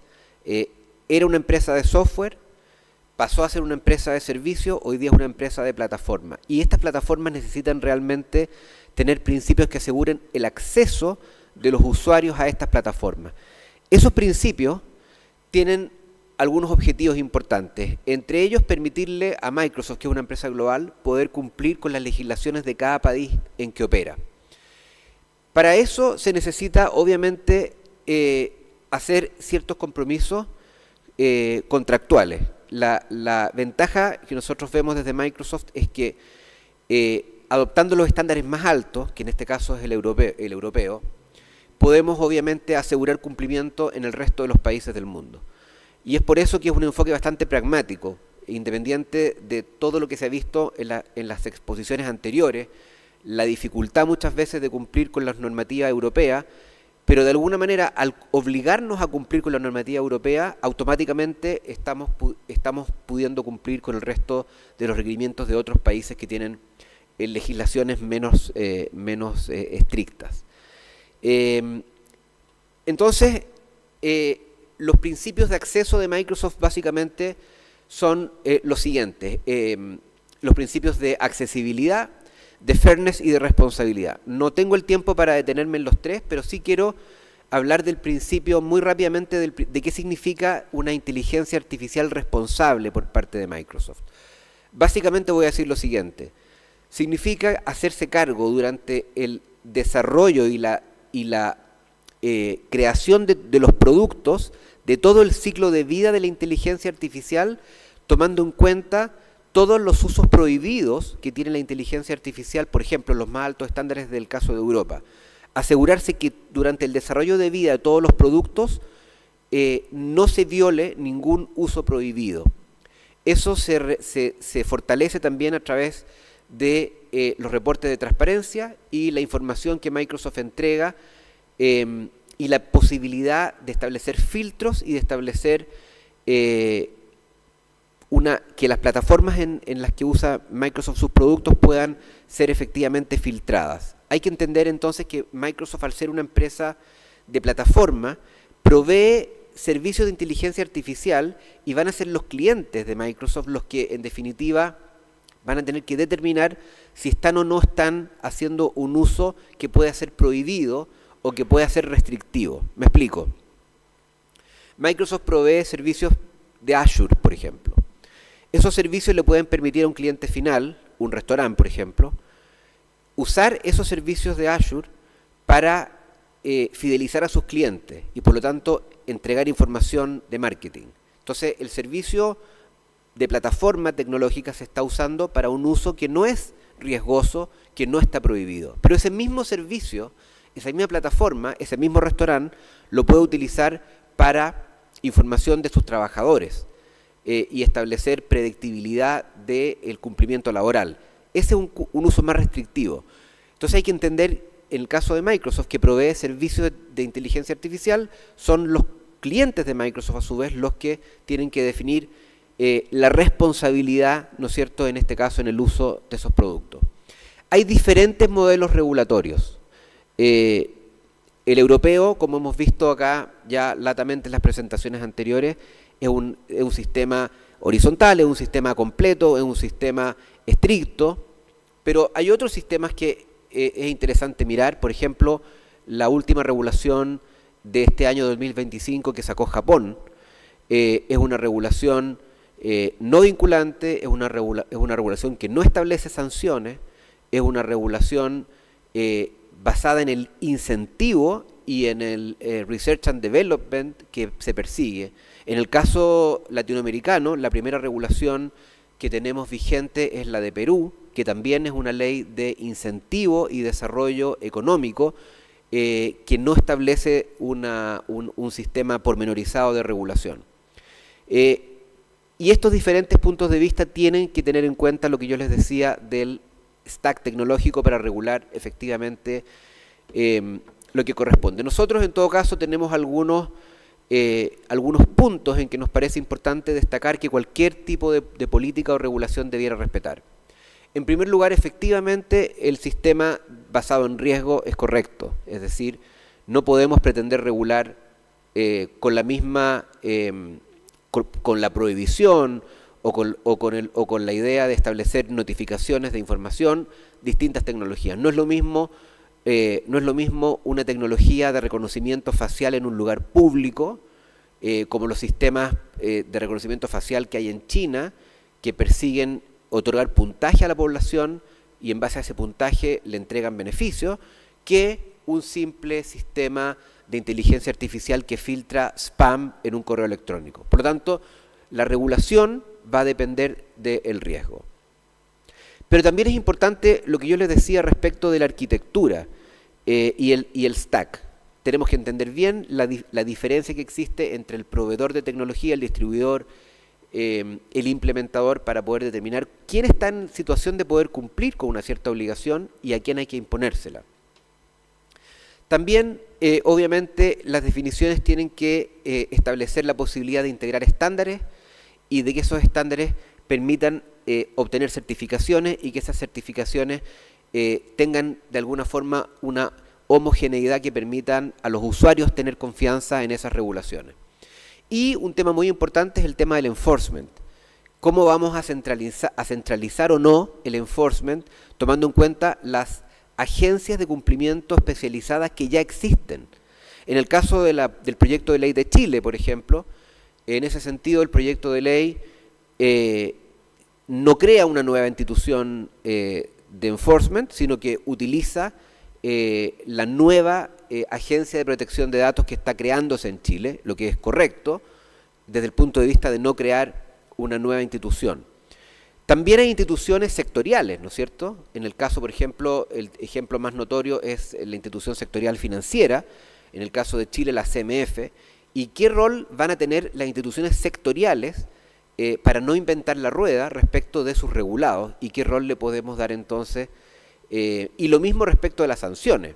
O sea, acá hay que preguntarse si queremos un modelo con sanciones que tengan un porcentaje del revenue, como es el caso de Europa, que son sanciones altas, o queremos un sistema como el japonés que no establece sanciones, pero que sí establece un sistema en donde el gobierno de Japón va a poder acusar públicamente y poner el nombre de la empresa que incumple, y eso va a generar un efecto reputacional, que es otra forma también importante de sanción. Es interesante lo que está pasando en Europa. Se intentó a través de la presentación de 50 empresas muy connotadas, dilatar la aplicación, ¿no es cierto?, de la regulación europea, pero no fue posible dilatarla, digamos. Efectivamente, esto va a ocurrir el 2 de agosto, y lo que últimamente ha ocurrido, efectivamente, es que algunas empresas están dudando de si se incorporan o no al código de conducta que establece la regulación europea. Efectivamente, Meta dijo que no. Hoy día, recién, acabo de revisar, Microsoft acaba de firmar efectivamente el código de conducta, que tiene algunas ventajas para las empresas que lo hacen, y acá de nuevo yo creo que es un enfoque bien pragmático, pero finalmente la regulación europea va dentro de los plazos, y este sistema del código de conducta es una fórmula importante de cumplimiento. Esto ya se dijo, me lo voy a saltar, yo creo que está súper claro en el fondo el modelo europeo, cuáles son sus ventajas y cuáles son sus debilidades. Como les decía, el plazo de agosto 2 es un plazo que va, y efectivamente a esto me refiero cuando hablo del código de práctica para las tecnologías de propósito general. Efectivamente fue publicado en julio 10, y hoy Microsoft anuncia que efectivamente lo va a cumplir. Para poder cumplir con este código, tiene 3 capítulos que las empresas tienen que efectivamente poder cumplir. Uno se refiere a las obligaciones de transparencia y de copyright. Esas son las obligaciones fundamentales generales en relación al artículo 53 del AI Act, y hay un tercer capítulo que tienen que cumplir las empresas que quieren ajustarse a este código, que tiene que ver con obligaciones de seguridad. Y en la medida en que se cumplan con estas obligaciones, las empresas voluntariamente van a poder ajustarse a este código, obteniendo mayor certeza jurídica. Básicamente lo que se persigue a través de la adopción de este código es certeza jurídica, que en el caso de la aplicación de la regulación general no es tan claro. Entonces, en definitiva, y para ir cerrando, a mí me parece importante destacar que estamos hablando de un fenómeno económico, global, de una verdadera revolución tecnológica. Efectivamente, si es el timing o no es el timing adecuado para regular, lamentablemente es una pregunta que ya queda superada por la realidad, en el sentido de que el 2 de agosto la norma europea entra en efecto, y las empresas finalmente lo que tienen que hacer es buscar certeza, es buscar certidumbre y buscar cumplimiento. En el caso de la región, en el caso de Latinoamérica, yo creo que tenemos mucha incertidumbre, regulaciones, como digo, que van desde agravantes en materia penal por el solo hecho de utilizar inteligencia artificial, lo que no tiene ningún sentido, pero se tiende a pensar que por poner una pena más alta se va a dejar de utilizar inteligencia artificial en la comisión de un delito. O sea, desde desde ese tema hasta simplemente leyes que vemos en algunos países de un artículo que dicen cosas como incorpórese la inteligencia artificial en el transporte público. Me tocó ver un par de leyes así en distintos países de la región. Incorpórese la inteligencia artificial en el sector público, como si fuera una especie de varita mágica que hace que eso ocurra. Bueno, esto va a tener obviamente muchas implicancias globales. Ya empresas como OpenAI y Mistral firmaron este código europeo, Meta no lo hizo, Microsoft sí lo hizo, y en definitiva, como les digo, estamos viviendo momentos súper interesantes, creo yo, en donde de alguna manera la certeza jurídica es uno de los bienes más importantes que persiguen las empresas para poder asegurar que en el cumplimiento y desarrollo de estos productos de inteligencia artificial no afecten los derechos fundamentales de los usuarios y sus clientes. Muchas gracias por la invitación.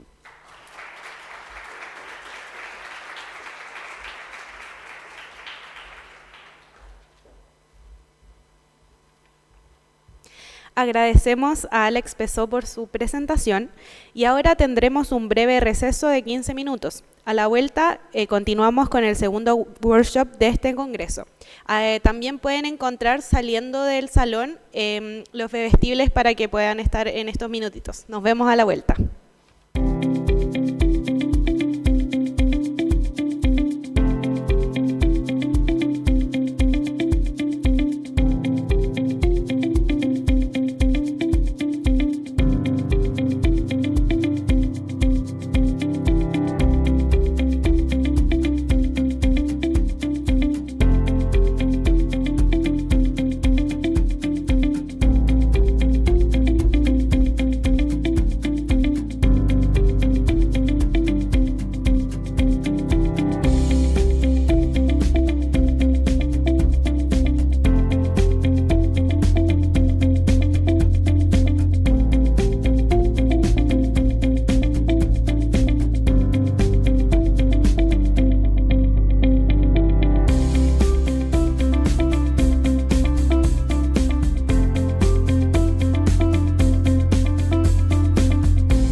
Ahora sí, comenzaremos con el último panel de este Congreso Internacional, así que los invitamos a tomar asiento, por favor.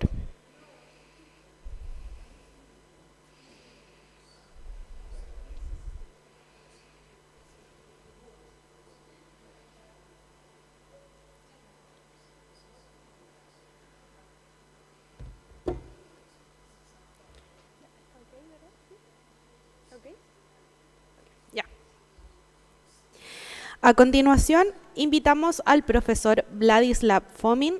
Él es Distinguished Professor de la Vilnius University, profesor de Regulatory Technology en la Interdisciplinary Transformation University de Austria y es postdoc de la University of Michigan en Estados Unidos, quien nos acompaña de manera remota.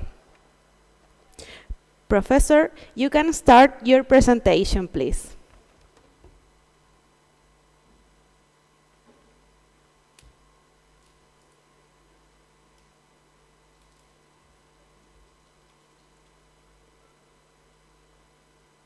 Oh, ¿no se escucha? ¿Es él? Hi.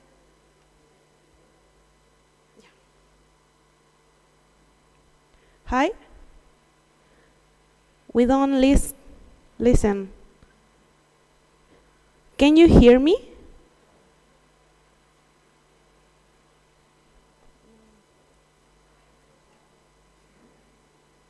¿Le pueden escribir por el chat?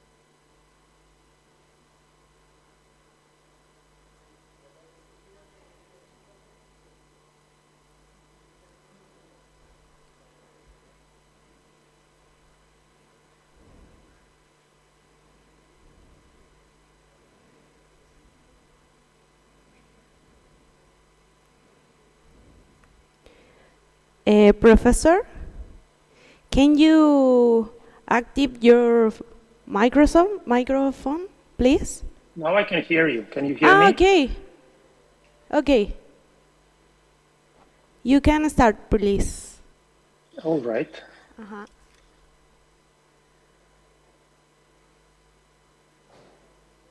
Okay. Thank you. Thank you. Yeah.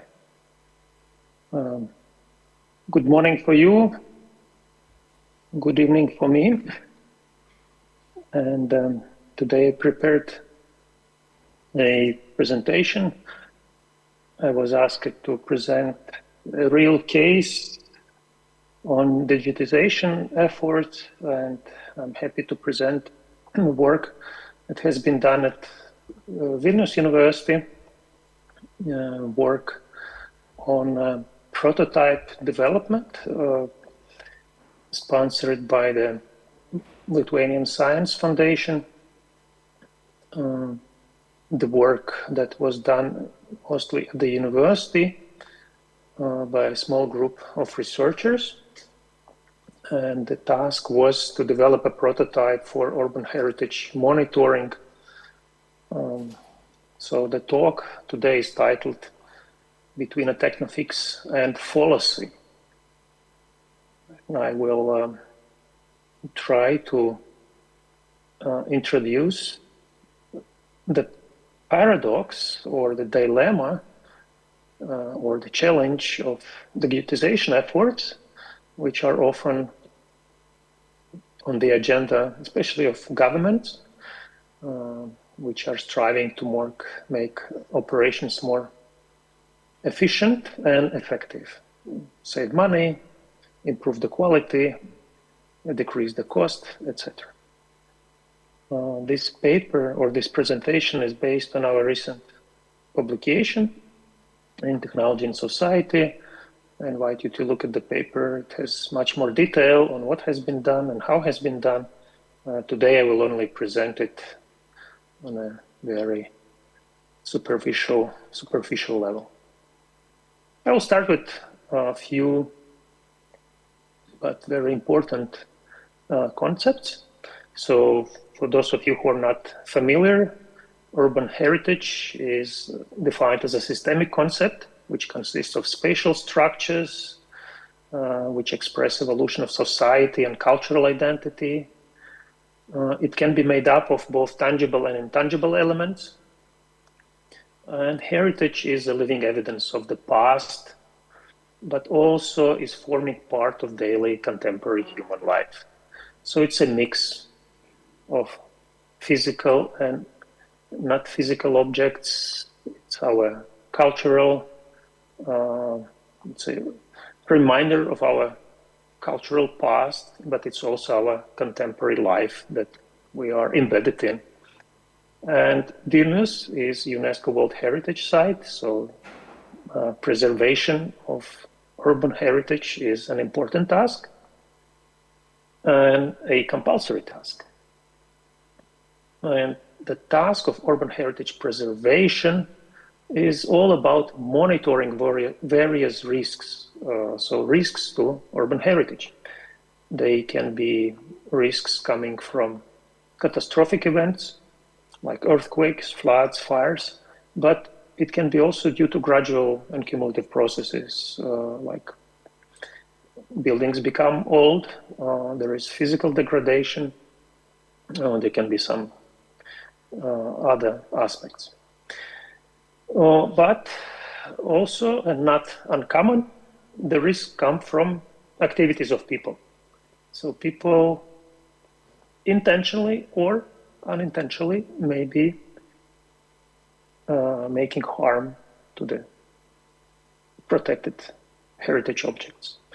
For example, somebody decides to change doors or windows or roof of a building or repaint facade without a permission or without even somehow happens, not being aware of the fact that that particular house is protected by the state as a heritage object. So various risks, we have to monitor for them. And the task is called Urban Heritage Preservation Monitoring.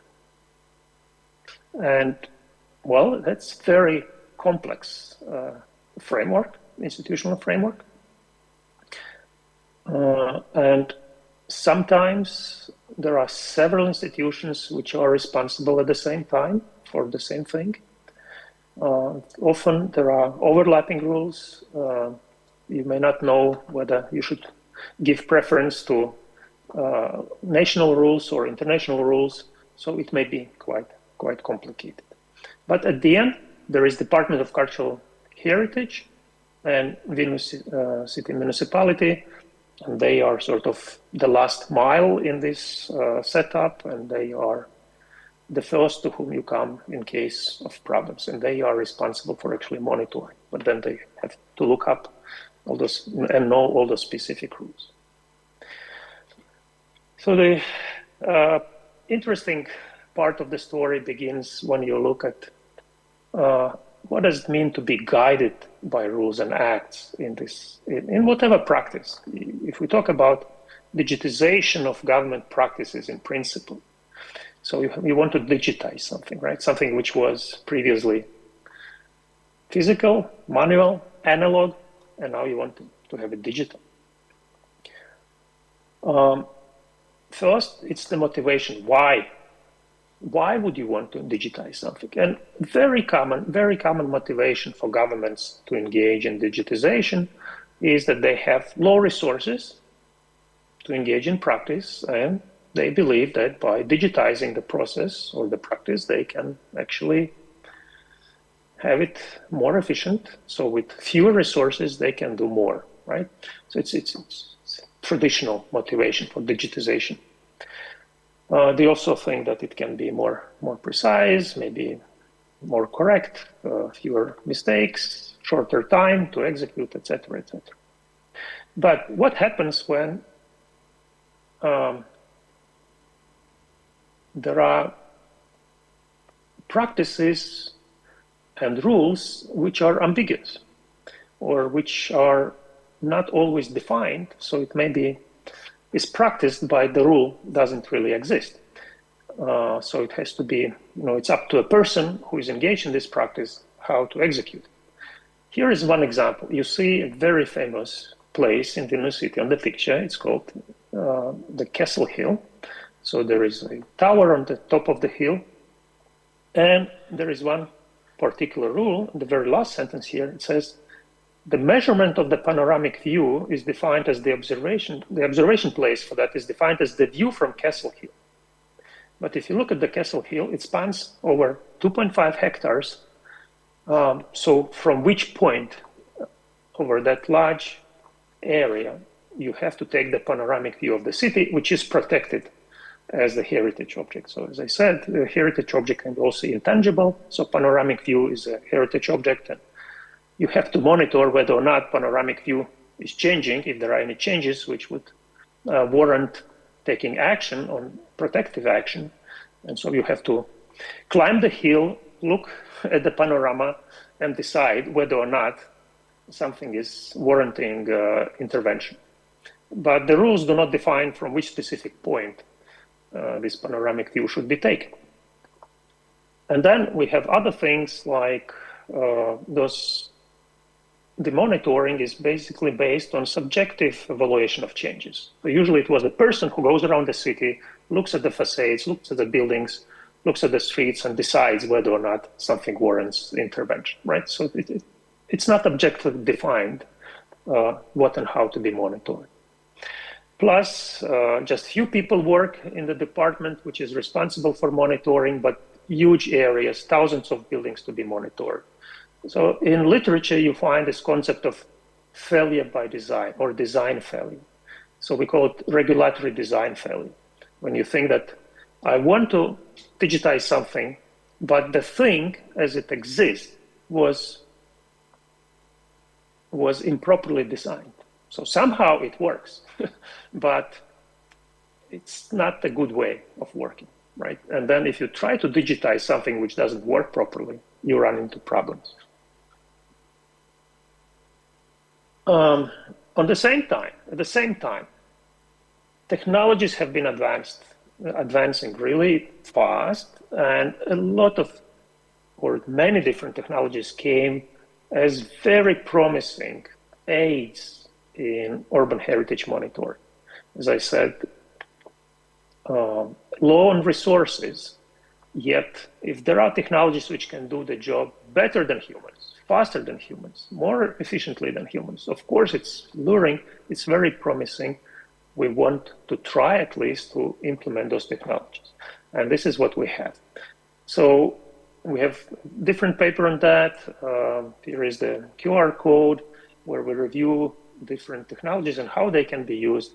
So for example, for taking images of buildings, facades, roofs, you can do it from street level, you can do it from drone, from about the space, you can do it by walking with mobile scanner, you can do it by driving a car, and several other options exist, right?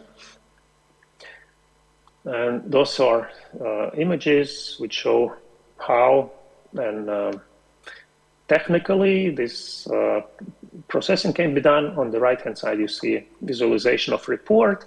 It can show the city map with points which warrant intervention of a person. They can also show what changes were recorded.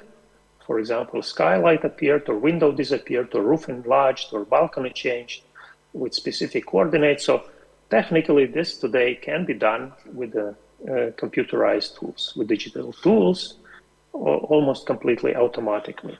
And here you see pictures of facades, of buildings, and AI, which identified windows on facades and doors. And actually, it can measure the sizes. You can also see chimneys here identified. So roof elements.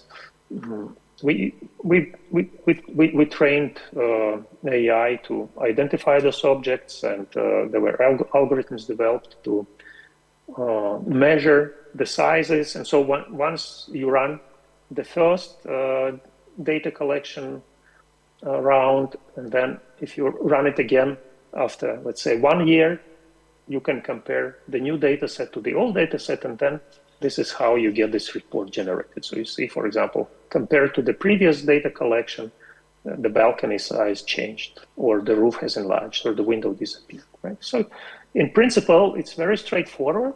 Just have to be able to identify an object, measure its size, and compare it to what was in the previous data collection round.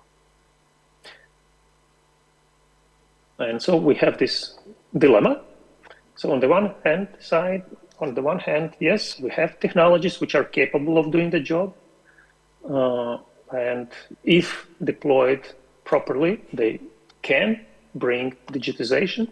It can be really a perfect techno-fix for existing problem of being slow, being inefficient, not having enough resources, being subjective. On the other hand, the rules and practices that exist, they have not been developed for the use of digital technologies. And even worse, actually, they've been developed back in 1970s and 80s when computers hardly were used in that particular area. And the tools as the rules as they exist, they actually, even in some cases, prevent or forbid the use of digital tools. So actually they are all written, the rules are written for manual practices. So we had, as we engaged in this project, we had to formulate some questions and hypotheses. And one question was, well, what rules and practices we have to change or develop anew if we want to go from this old pre-computer age regulatory framework to the new one, which allows digitization, or which supports the digitization, the use of digital tools. And so we said, yeah, if we can do that, if we can identify those rules and the practices which are inadequate, which do not exist maybe, but are needed, and if we can list them, that can become a basis for a new standard that we can also propose as national or international standard for how digital practice of urban heritage preservation should or can be taking place. And that also idea is in line with how international standards are, new standards proposed. So they say that if you want to propose a new standard for practice or for product, it must recognize the market needs. So here, again, if we say that some rules or practices are inadequate or missing for digital urban heritage preservation practice, that establishes this market need, right? So we can objectively identify what is missing, what is needed, and propose a new international standard. We used trifecta model of organizational regulation.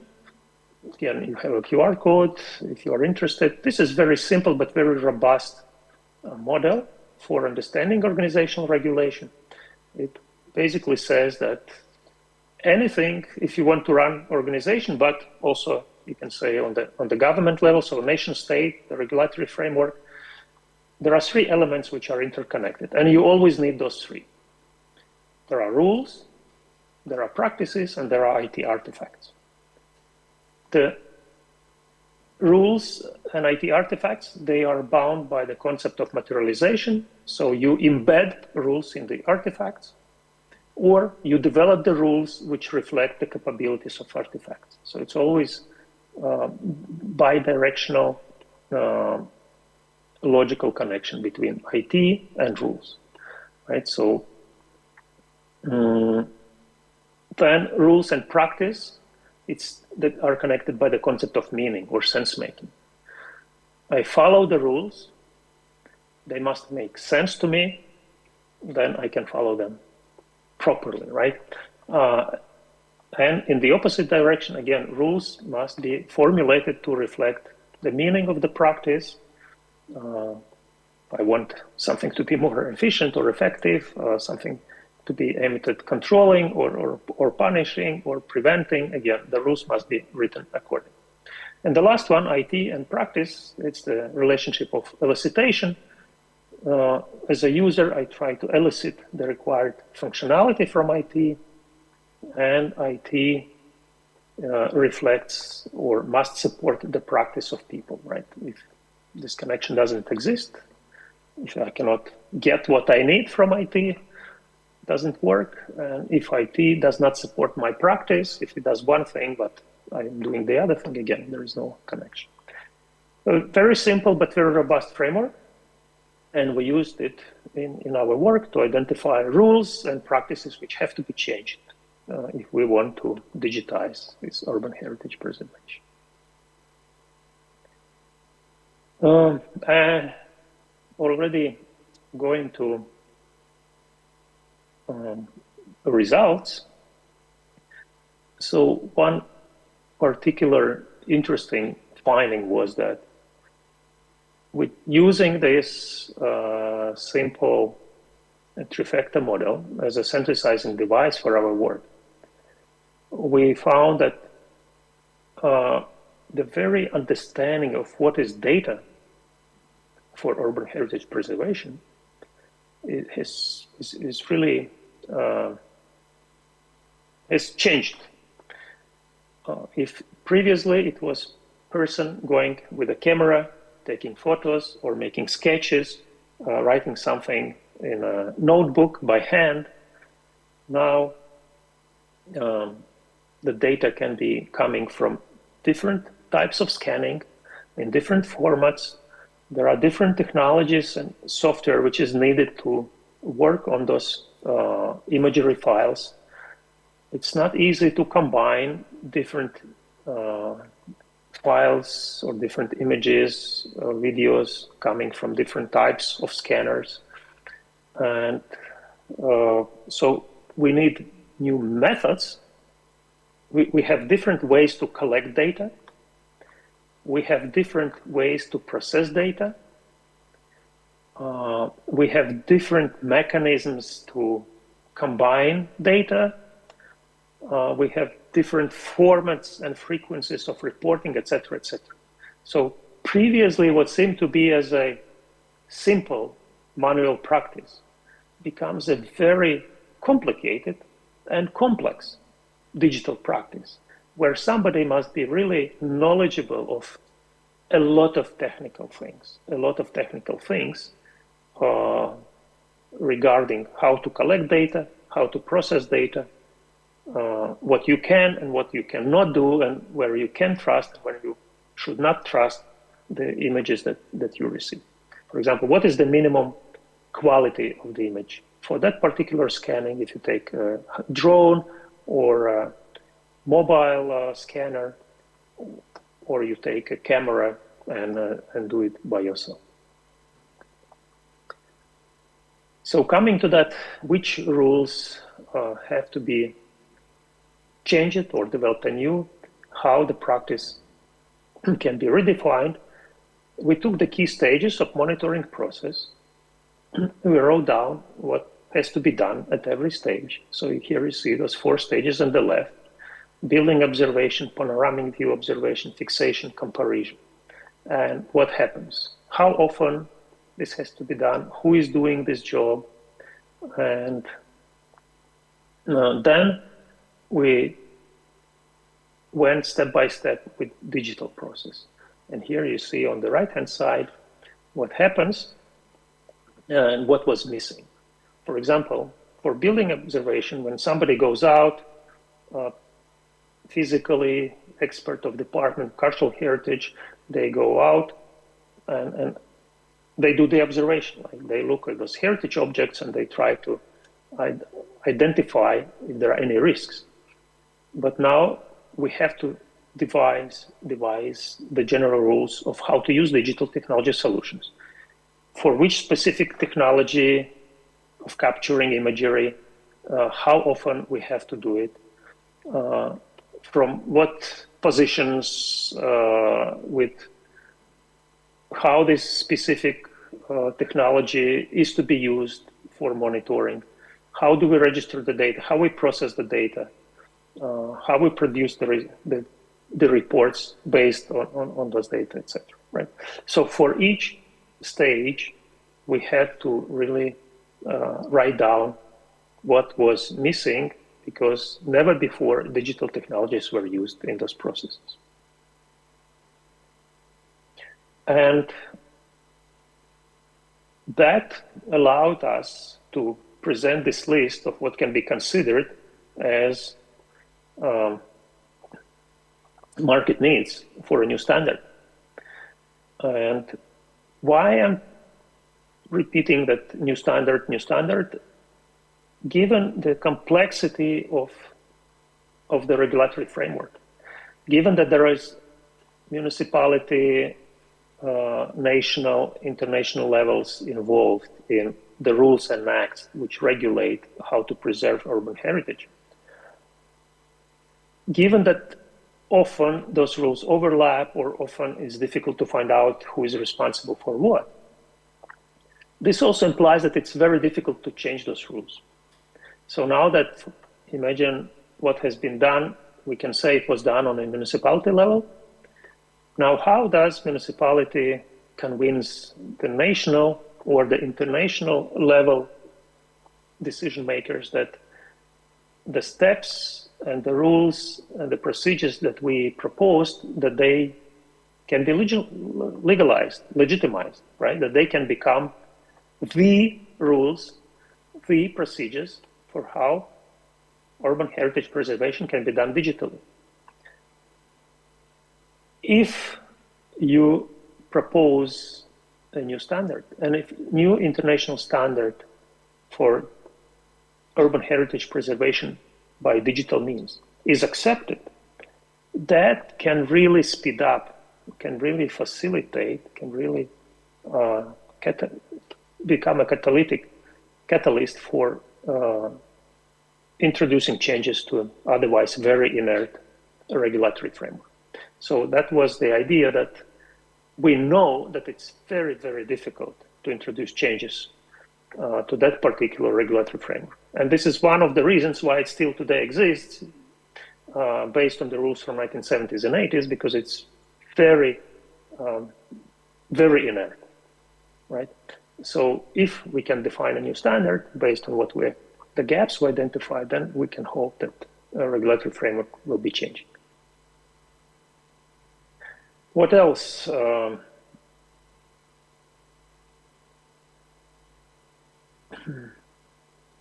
Few more findings. It was really exciting to see how this technology-focused developmental rhetoric clashes with institutional and regulatory realities. So on the one hand, the government wants to introduce digitalization. On the other hand, this institutional reality regulatory framework pushes back, says, no, sorry, it's not so easy. We have so many different layers of rules on different levels. You cannot simply abandon manual practices and jump into the digital age like that, right? It has to be legitimized what you do, but how to legitimize it, who is responsible? The processes are very slow. It doesn't work really easy. Yeah? But on the other hand, if we succeed, if we can develop a demo case, it can boost transparency and trust in government services, because what was done previously, manual, was very subjective. It was difficult to prove. Now, if you can do it with computer precision, if you can produce evidence like that we showed, with computer identifying every element, measuring to the very centimeter precision, which wasn't really possible with manual practices. So that can really be a game changer. It's also interesting that what I mentioned, the new technologies require very high IT competencies from employees. So if previously I just had to know my domain, I had to know to use a camera, how to measure facades and elements on facades, and I had to use my notebook for notes.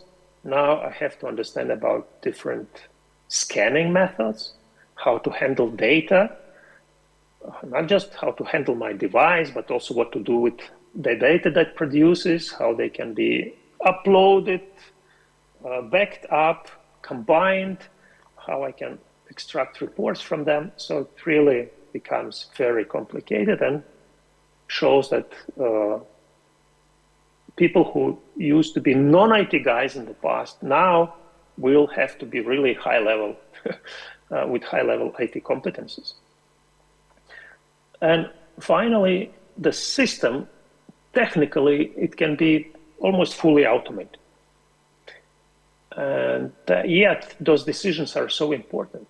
the monitoring of risks, evaluation of risks, acting upon identified risks.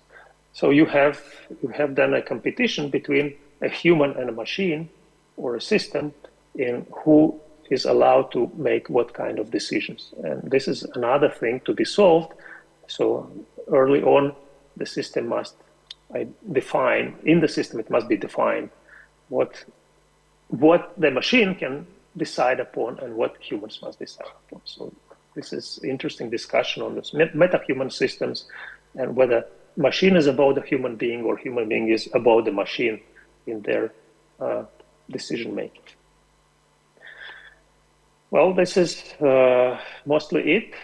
Again, it was just the most, let's say, what I consider most exciting paradoxes that we discovered, or most interesting steps that we had to go through.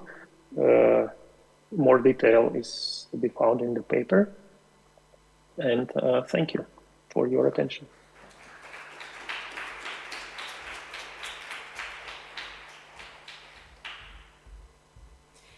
Professor, thank you for joining us today. Thank you. Bye. Bye bye.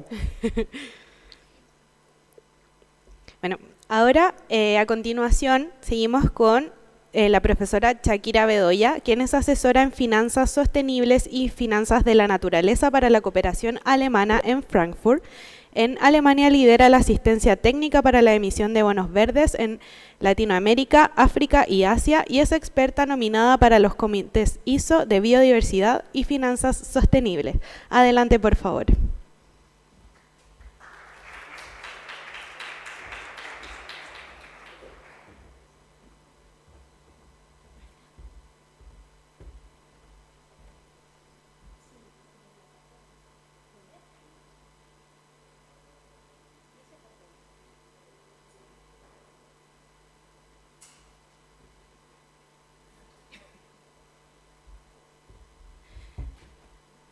¿Qué tal? Buenos días. Un placer de estar aquí con ustedes.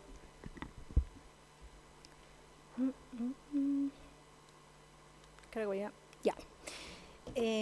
Ayer toqué 2 puntos. El primero era más o menos una definición que eran las finanzas para la biodiversidad.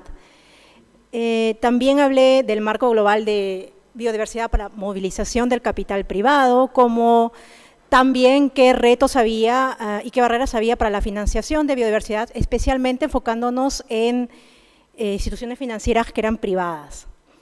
Lo que quiero hacer ahora es hablar de la movilización del capital privado hacia la preservación o restauración de la naturaleza y de la biodiversidad, pero a través de la normalización, a través de normas técnicas producidas por ISO, específicamente en comités de finanzas sostenibles y el comité de biodiversidad. Como probablemente saben, ISO es una organización no gubernamental que es independiente, integrada por representantes de diversos organismos nacionales de normalización de países miembros. Y las normas ISO no se elaboran a nivel de país, se elaboran a nivel global y luego son traducidas y localizadas a nivel de país. Y la forma de trabajo es a través de diferentes comités técnicos o TCs. Chile, por ejemplo, está representado por el Instituto Nacional de Normalización, el INN, y veo en la audiencia una integrante del Comité Técnico Chileno para las Finanzas Sostenibles y también para la gestión ambiental. Desde hace tiempo, ISO ha elaborado también normas que abordan temas importantes para la sostenibilidad y la acción climática, como la mitigación, adaptación, resiliencia climática. Por ejemplo, una norma que es la 14001 sobre sistemas de gestión ambiental fue publicada hace mucho tiempo, en el año 96. En septiembre del 2021, ISO aprueba la llamada Declaración de Londres y en este documento establece que ISO se compromete a trabajar con todos los miembros y partes interesadas para garantizar que estas normas técnicas y publicaciones internacionales aceleren el logro del Acuerdo de París, los Objetivos del Desarrollo Sostenible de las Naciones Unidas y también el llamado a la acción para la adaptación y resiliencia. En febrero del 24, ISO publica una declaración conjunta, que es esta, con el Foro Internacional de Acreditación, para que se incluya una enmienda sobre el cambio climático aplicable a todas las normas ISO que son de sistema de gestión, para garantizar que la organización considere las cuestiones vinculadas al cambio climático en el contexto de la eficacia del sistema de gestión.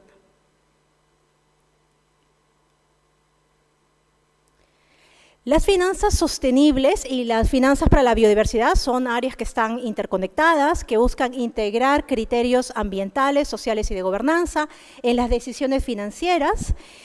Y las finanzas sostenibles se refieren a la inversión y financiamiento que consideran factores de ASG para promover desarrollo sostenible, y las de biodiversidad se enfocan especialmente en movilización de recursos financieros para proteger y restaurar los ecosistemas y la diversidad biológica.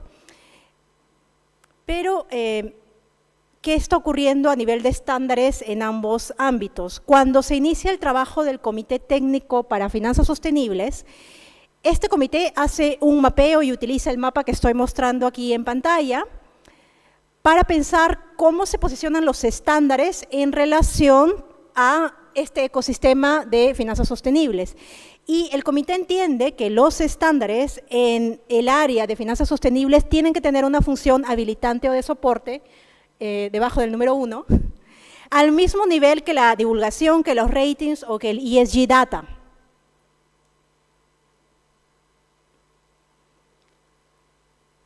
Ahora, el Comité Técnico de Finanzas Sostenibles es responsable del desarrollo de normas ISO relacionadas a finanzas sostenibles, define las finanzas sostenibles como todo el financiamiento, así como acuerdos institucionales y de mercados que respaldan el progreso para obtener los objetivos de desarrollo sostenibles de la ONU que abordan el cambio climático, y en términos generales el comité tiene como objetivo integrar todas estas consideraciones ASG en todos los aspectos de la financiación de actividades económicas. En términos de finanzas sostenibles, hay también 4 grandes temas principales que esta normalización toca gobernanza, assurance y verificación, transparencia, divulgación, evaluación de impacto. Y hay 3 tipos de categorías de normalización de este comité. Primero tenemos que alinea nociones comunes a finanzas sostenibles.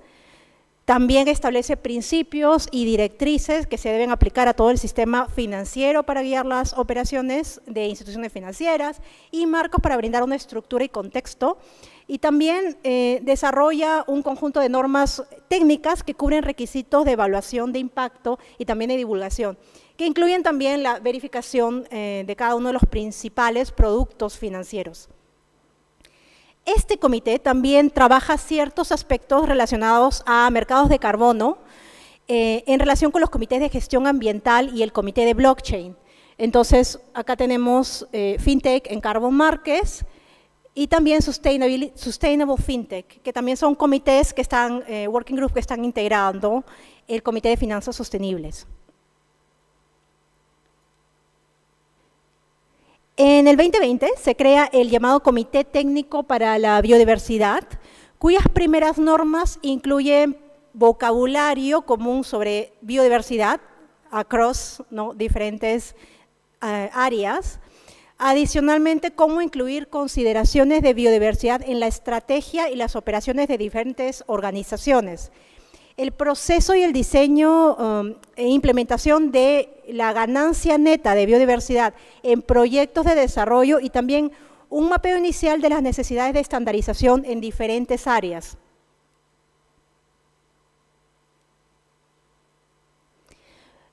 Para las finanzas de biodiversidad, parte del trabajo de este comité incluye, por ejemplo, crear indicadores específicos para hacer mediciones potenciales del impacto de proyectos a financiar en biodiversidad local en la etapa de preinversión.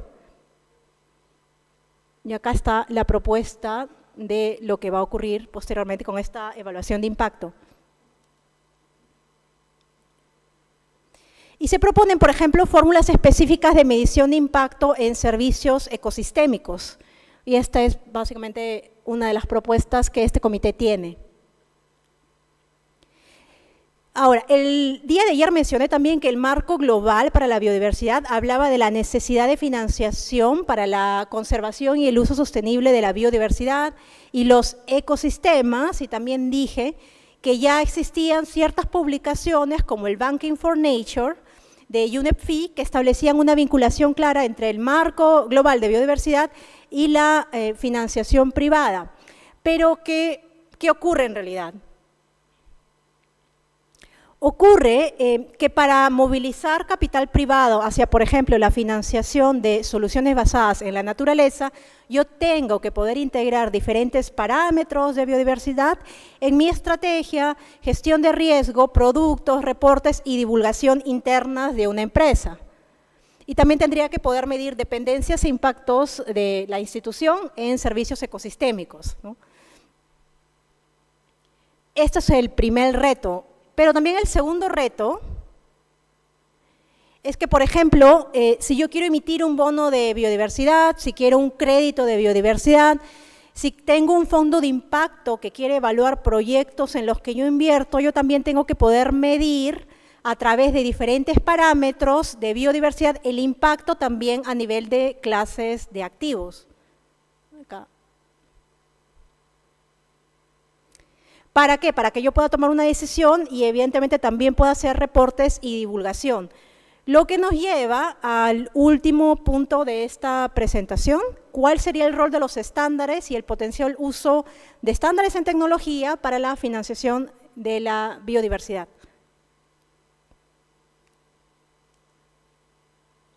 Los estándares, y estos diferentes tipos, pueden promover mejores prácticas en diseño e implementación, pueden ayudar al monitoreo de los proyectos, pueden exigir que los proyectos informen, por ejemplo, cuáles son los beneficios climáticos, qué tipo de reducción o remoción de emisiones de gases de efecto invernadero hay.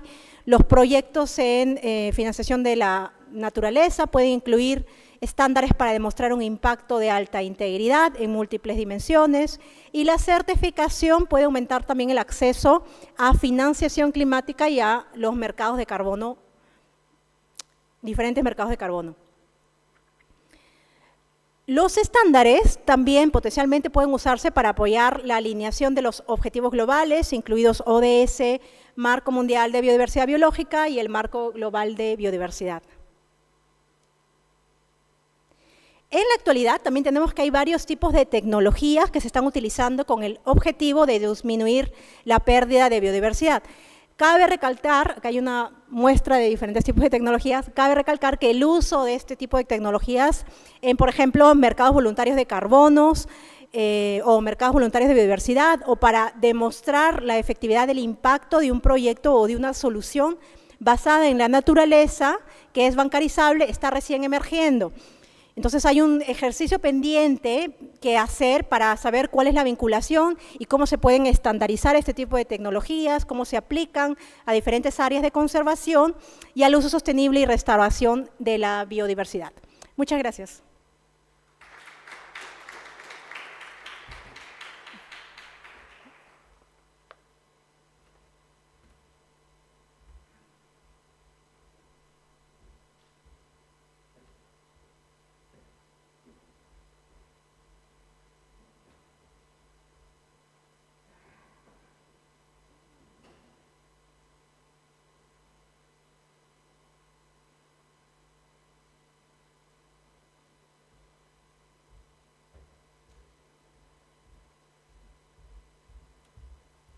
Muchas gracias a Shakira Bedoya. Y a continuación vamos a presentar la última ponencia de esta jornada. Invitamos a pasar nuevamente al profesor Christian Fischler, quien es Professor for Communication Management at BI Norwegian Business School, director fundador del Nordic Center for Internet and Society, y también es former postdoctoral researcher del Bergman Center for Internet and Society de Harvard University y de Stanford University. Adelante, por favor.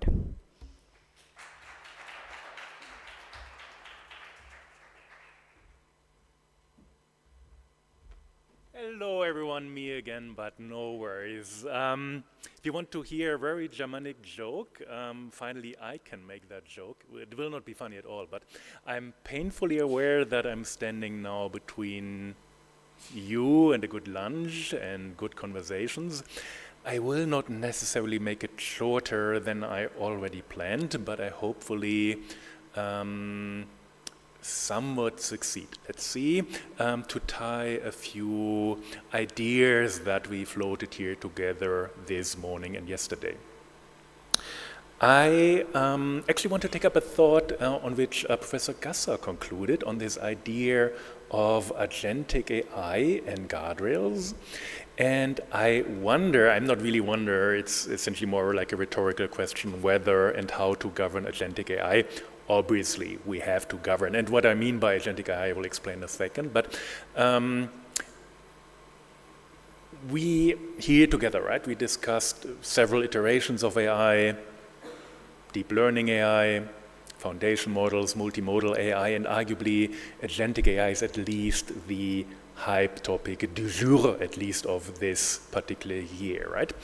And what I think is interesting to look at is this idea of, and it's a little bit of an over-exaggeration, right? But whether this is not only about compliance, but about an exercise in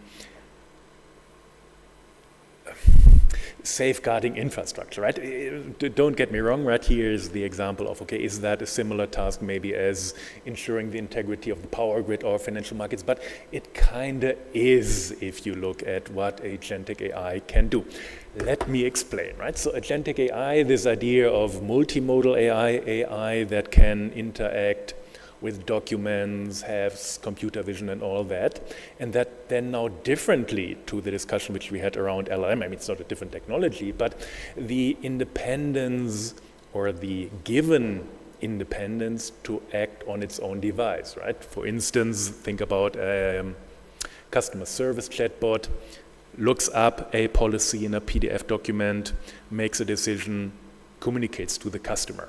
Sounds good on paper, right? But it has a number of arguably interesting, challenging downstream implications also for the rule of law and the application of law, right? Technically not an agentic AI, but there are examples, somewhat recent examples of chatbots.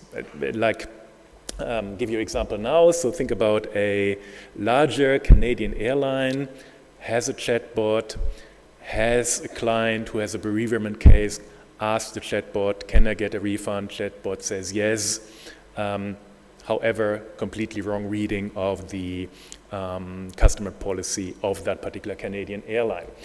Now, if you're familiar with that case, again, it's not agentic AI as such, but that went back and forth to the small claims court, essentially claiming customer, the airline, the company made a promise to me. The customer won in that particular case, but the reason is interesting in that the Canadian airline essentially said that, yeah, but this is only an agent of us, right? This is not us, this is an agent, was not an agent at the time, but it's an interesting legal discussion to be had, which is arguably complex, of course solvable for lawyers, right? This idea of what is the intent of that particular AI agent, what is the context and all that, not unsolvable, right? I think you all work with the legal framework of essentially solving a case, but the challenge being, and that is being my point here for discussion, how can we do that at scale, right? Because the whole idea about AI agents is scaling the operations of AI by a very large factor, right? Having millions of interactions every day on that, which arguably we cannot solve in small claims court, right? We need some sort of automation, legal automation, should things not work, to do arbitration, to have rollbacks embedded in that, right? And it's not only a problem of operations, it's also a larger governance problem, starting from public safety gaps, right? What can an agent or should an agent do? What shouldn't it do? Where does it become critical? So, for instance, imagine a medical triage bot giving maybe wrong advice on how to solve, or not solve, but how to address an injury. yeah, you could say it shouldn't do that, but maybe there's an opportunity cost involved, right? Maybe that person wouldn't have otherwise had the chance. What about market integrity, right? Chatbots doing trading. Of course, we all do that, high frequency trading and all that, but this is a discussion now about scale, right? This is a discussion about consumers essentially using that, not comparatively few well-regulated financial entities. Or think about the geopolitical fragmentation, right? The speed at which technology innovates, but also the speed at which certain regulations are able to cater for that and others who cannot, right? And when you now then have agents who are operating across borders, across legislations, what are the implications of that? Now, lots of industry talk, of course, about that. The opinions are a little bit going back and forth, right? This is, for instance, here a concept by a large strategy consultancy. Their vision essentially having a automated network, a mesh of agents. Essentially, if you're long enough in this whole technology discussion, something which different technology and everything, but which we discussed in semantic web, essentially like agents operating on the user's behalf. But technically all not that easy if you really think about it, right? Having hundreds and hundreds of thousands of agents essentially automating tasks for people, acting autonomously, for the very simple reason already that LLMs, at least the ones that we do have right now, are sometimes great, but sometimes they reason like a rather stupid child, right? Poster example is this: is if you ask current LLM which number is bigger, is it 9.9 or is it 9.11? It essentially would say the later is bigger, simply because that is just the nature of the technology. The problem is then maybe not to throw the baby out with the bathwater, right? We still want to use that technology. We just need systems of human oversight. We need guardrails. We need systems of remedying maybe smaller scale failures and learn from them, right? Which brings me to actually something which I know a little bit about, and that is how we organize labor. Because when you, for instance, think about the typical examples, I will show you one or two more about when AI does work, when it doesn't work. It oftentimes, when it comes to failure, it has something to do with that we over-rationalize the process of work, meaning that we try to automate too much to take the human out of the picture. This harkens back to a discussion which we also had for the last 10 years about job automation, the effect on jobs. If you remember, when we had deep learning, we had initially these discussions about, oh, the trucker is going away, nobody is going to drive anymore. Did that ever pan out? Not really, right? When computer vision, LLMs came to the forefront, we had these discussions about radiologists are going the way of the dodo. They're essentially going extinct. But have you talked to radiologists lately? They're still there, right? It's actually a growing profession. The need for trained radiologists is actually going up 7% every year. It's a growing profession, and that is going up not because AI couldn't do it, but we misunderstand what a job actually is. And these are essentially here some pieces of writing on essentially what a job actually is, because a job is not a job. A job is a bundle of tasks, meaning that a radiologist, for instance, is not only looking at images and looking for cancer lesions.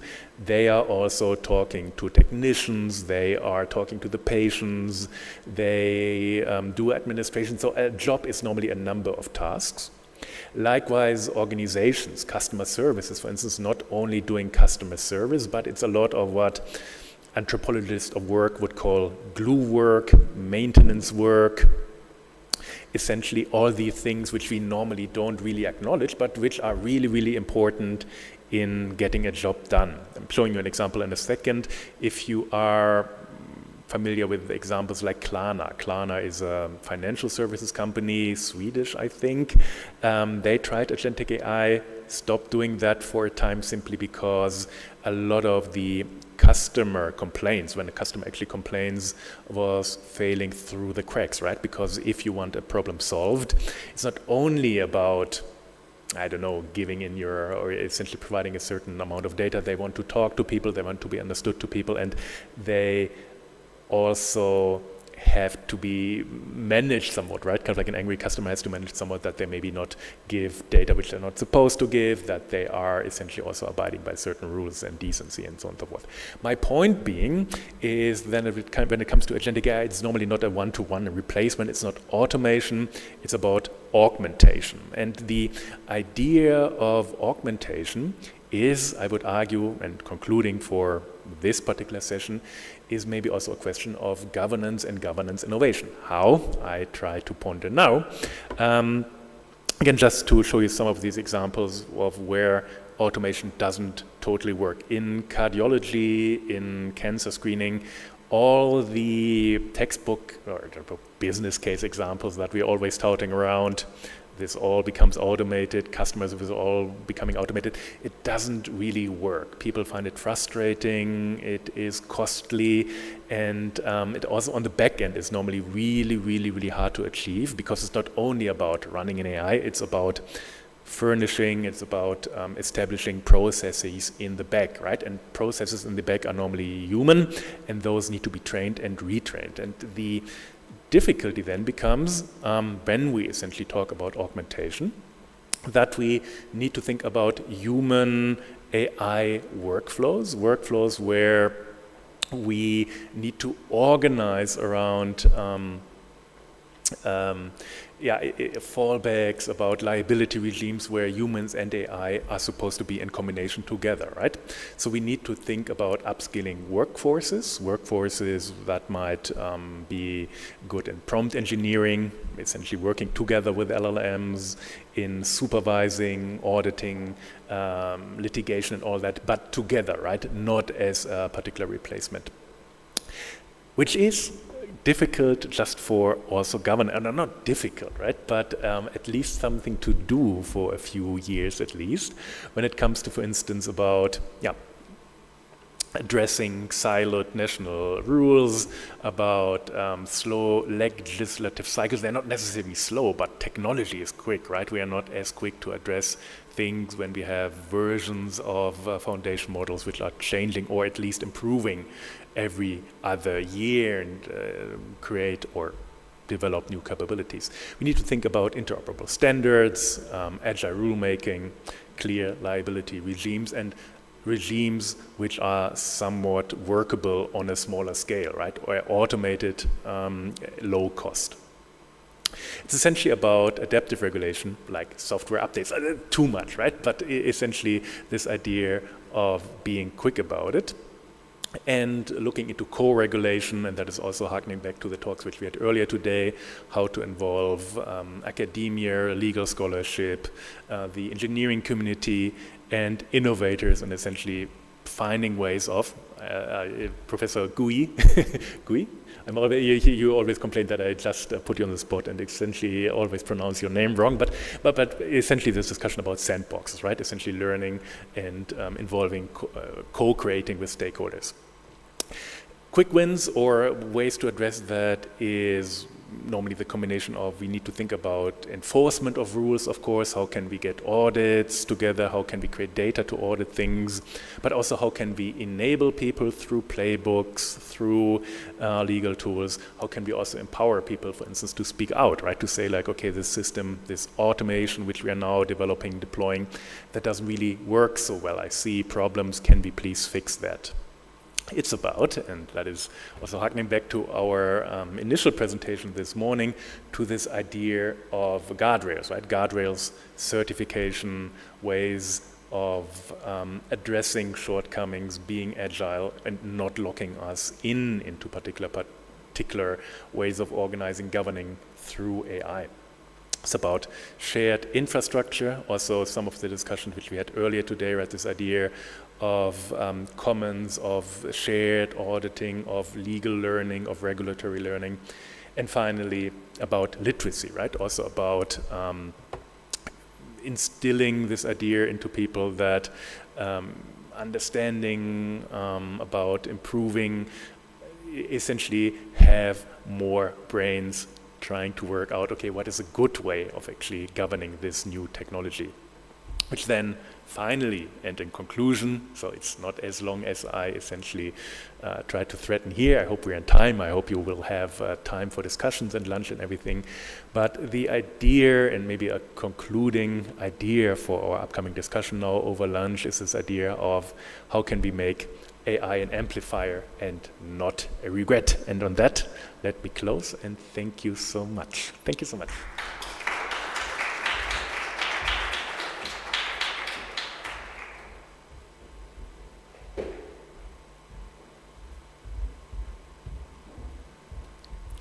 Agradecemos al profesor Fischler por su presentación y por cerrar este primer Congreso Internacional de Estandarización en Tecnología.